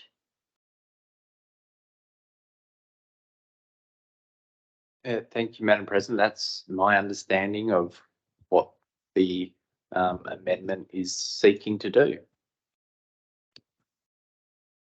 Sorry, Madam President, can I ask a question? Because I don't understand, and this is the whole point of trying to make amendments on the hop. I can't see the screen. I've had to go down there. My understanding is it's now carte blanche for 12 months.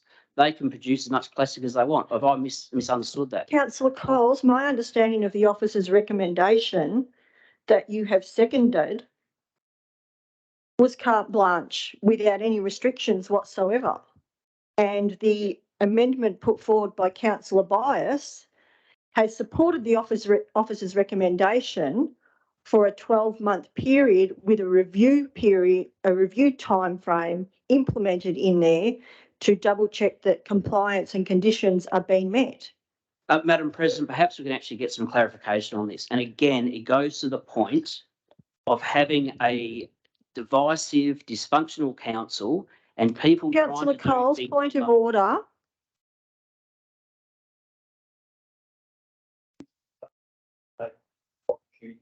Councillor Atwell, please, you have not asked to speak on this matter. I have asked for clarification because my understanding of what we have in front of us and what we have that council has agreed to and supported in the amendment put forward by Councillor Bias is different to what you have stated as part of your debate, Councillor Coles, and I'm actually confused of where we're sitting. I have asked the director for clarification of what my understanding has been of what the officer's recommendation has stated, and then what the amendment put forward by Councillor Bias does to the officer's recommendation. Okay, can we have someone? I prefer it to be a director or the CEO to explain what we actually have on the table at the moment, because this is maybe it's just me. And Point of order, Madam President. I'm not confused. I would like to debate my objection, which may give some clarity to people who are not clear. Councillor Stratton, Councillor Coles has asked for some clarification. Director of Development Services, can you please clarify what we have in front of us as a recommendation so that councillors are all very clear of what we are voting on? Thank you, Madam President. So if it's what's in front of us now, the only difference between the officer recommendation and what is in front of us now is conditions 10 and 11. The officer recommendation recommended deleting conditions 10 and 11. This carried amendment retains condition 10 and 11 with a test to be performed at the end of 1 year's operation of uncapped production and unrestricted operating hours. Thank you, Director. And those uncapped production numbers and unrestricted operation times were part of the original officer's recommendation. Yes, that's correct. We recommended deleting of those conditions, which would have been the same effect as this amendment, except without the review of that in 12 months' time. Thank you, Director. Councillor Coles? No, I don't understand. So again, sorry, it is getting late.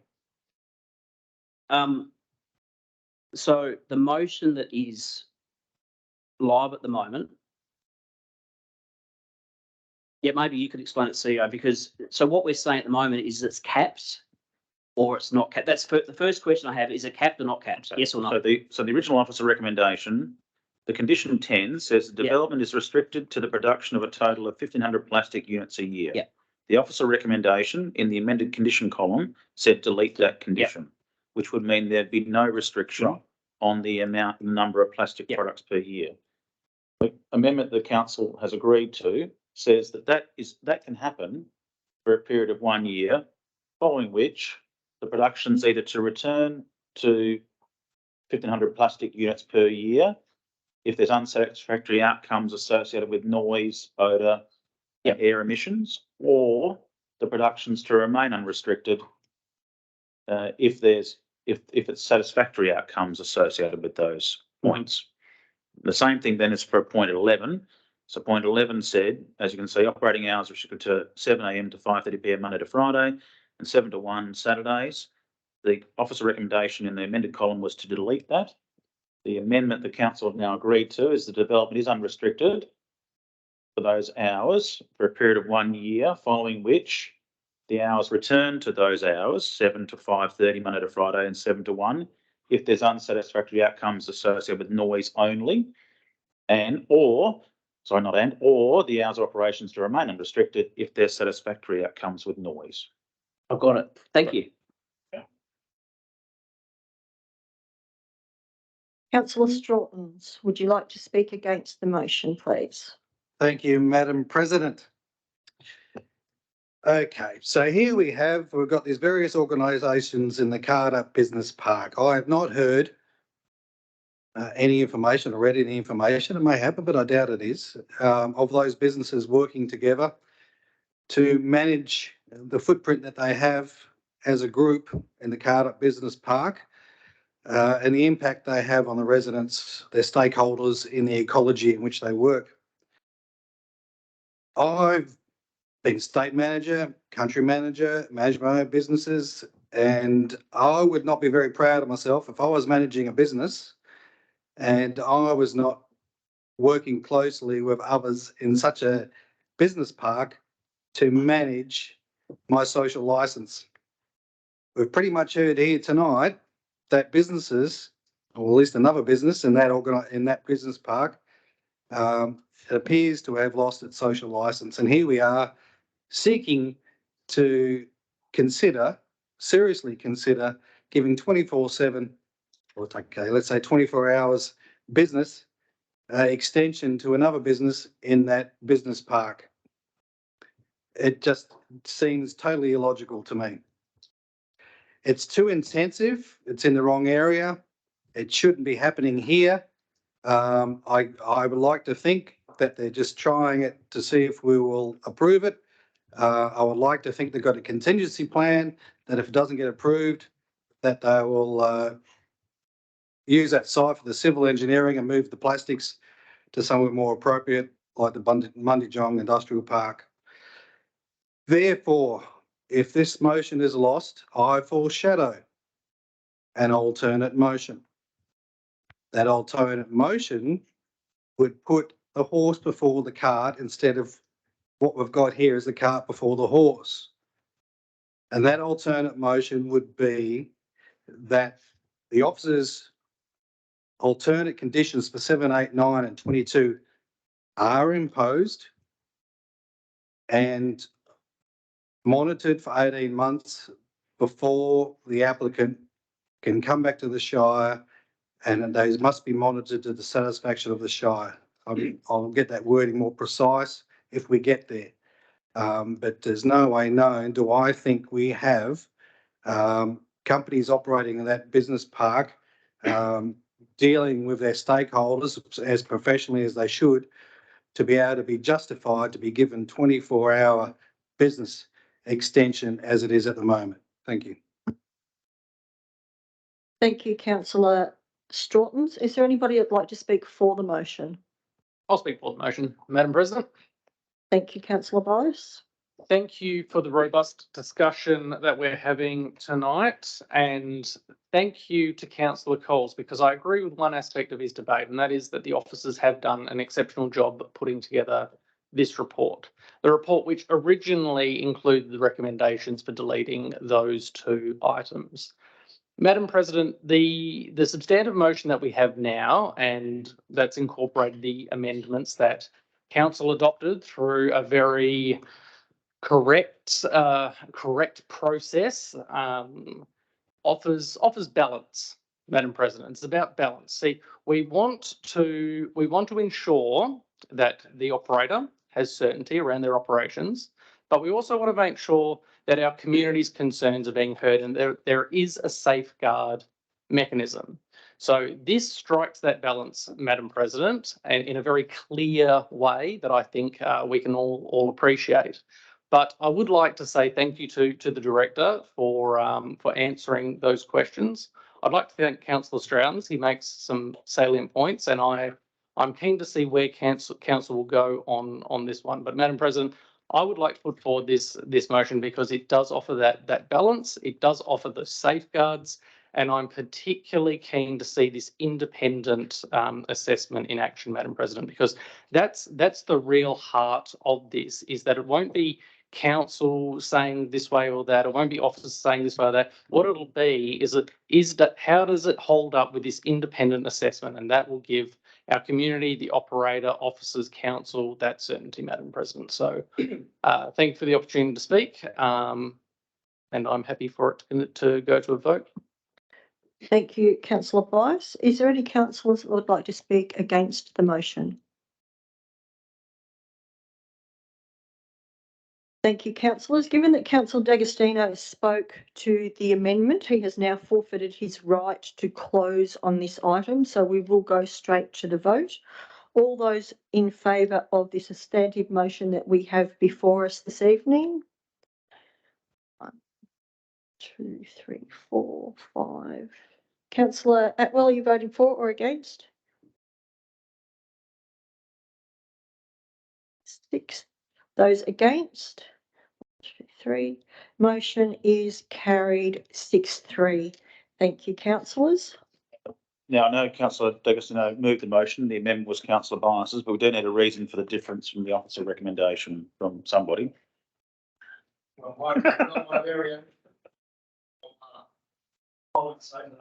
To provide certainty to both the operator and the community concerning amenity impacts.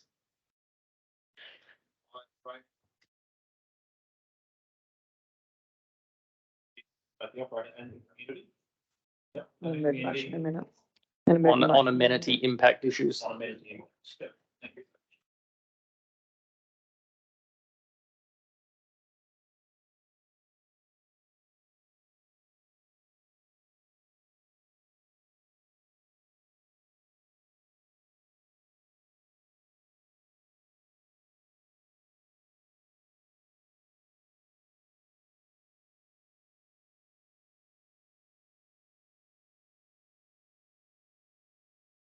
Councillors, it is 21 minutes past 10. I propose to move a motion to adjourn the remainder of this meeting until a further another night. Madam President, can the council indicate what day and time that adjournment would be to?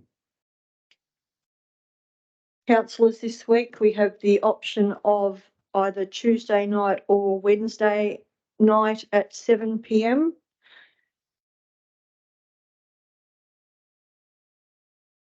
Madam President, as per usual convention, I'm happy to move for Wednesday at 7 p.m. Thank you. So you're happy to second for Yes. motion? Happy to second. Thank you. So motion is that we adjourn this meeting until 7 p.m. on Wednesday evening to reconvene. Is there anybody opposed to this motion? Thank you, Councillor Coles.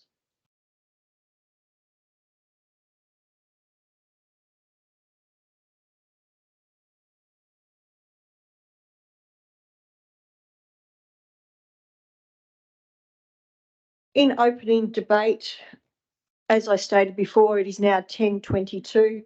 Councillor Coles has already stated in a previous debate that it is getting late. We do have officers that have probably near on an hour, if not a little bit more, to get home.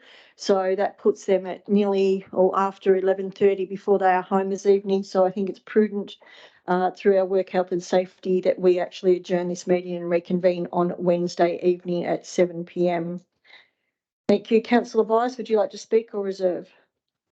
Thank you. Councillor Coles.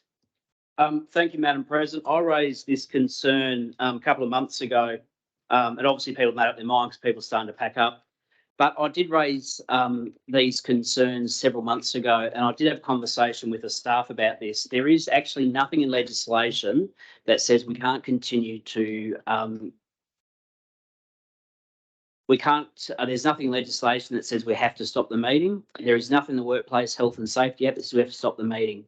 Councillor Coles, I have been informed by the CEO that it is a procedural motion, so there is no debate. So we'll go straight to the vote. All those in favour of adjourning the meeting? 1, 2, 3, 4, 5, 6. All those against? Motion is carried 6-3. Thank you, everybody. This meeting is adjourned at 10:23 p.m. We will reconvene at 7 p.m. on Wednesday evening. Thank you.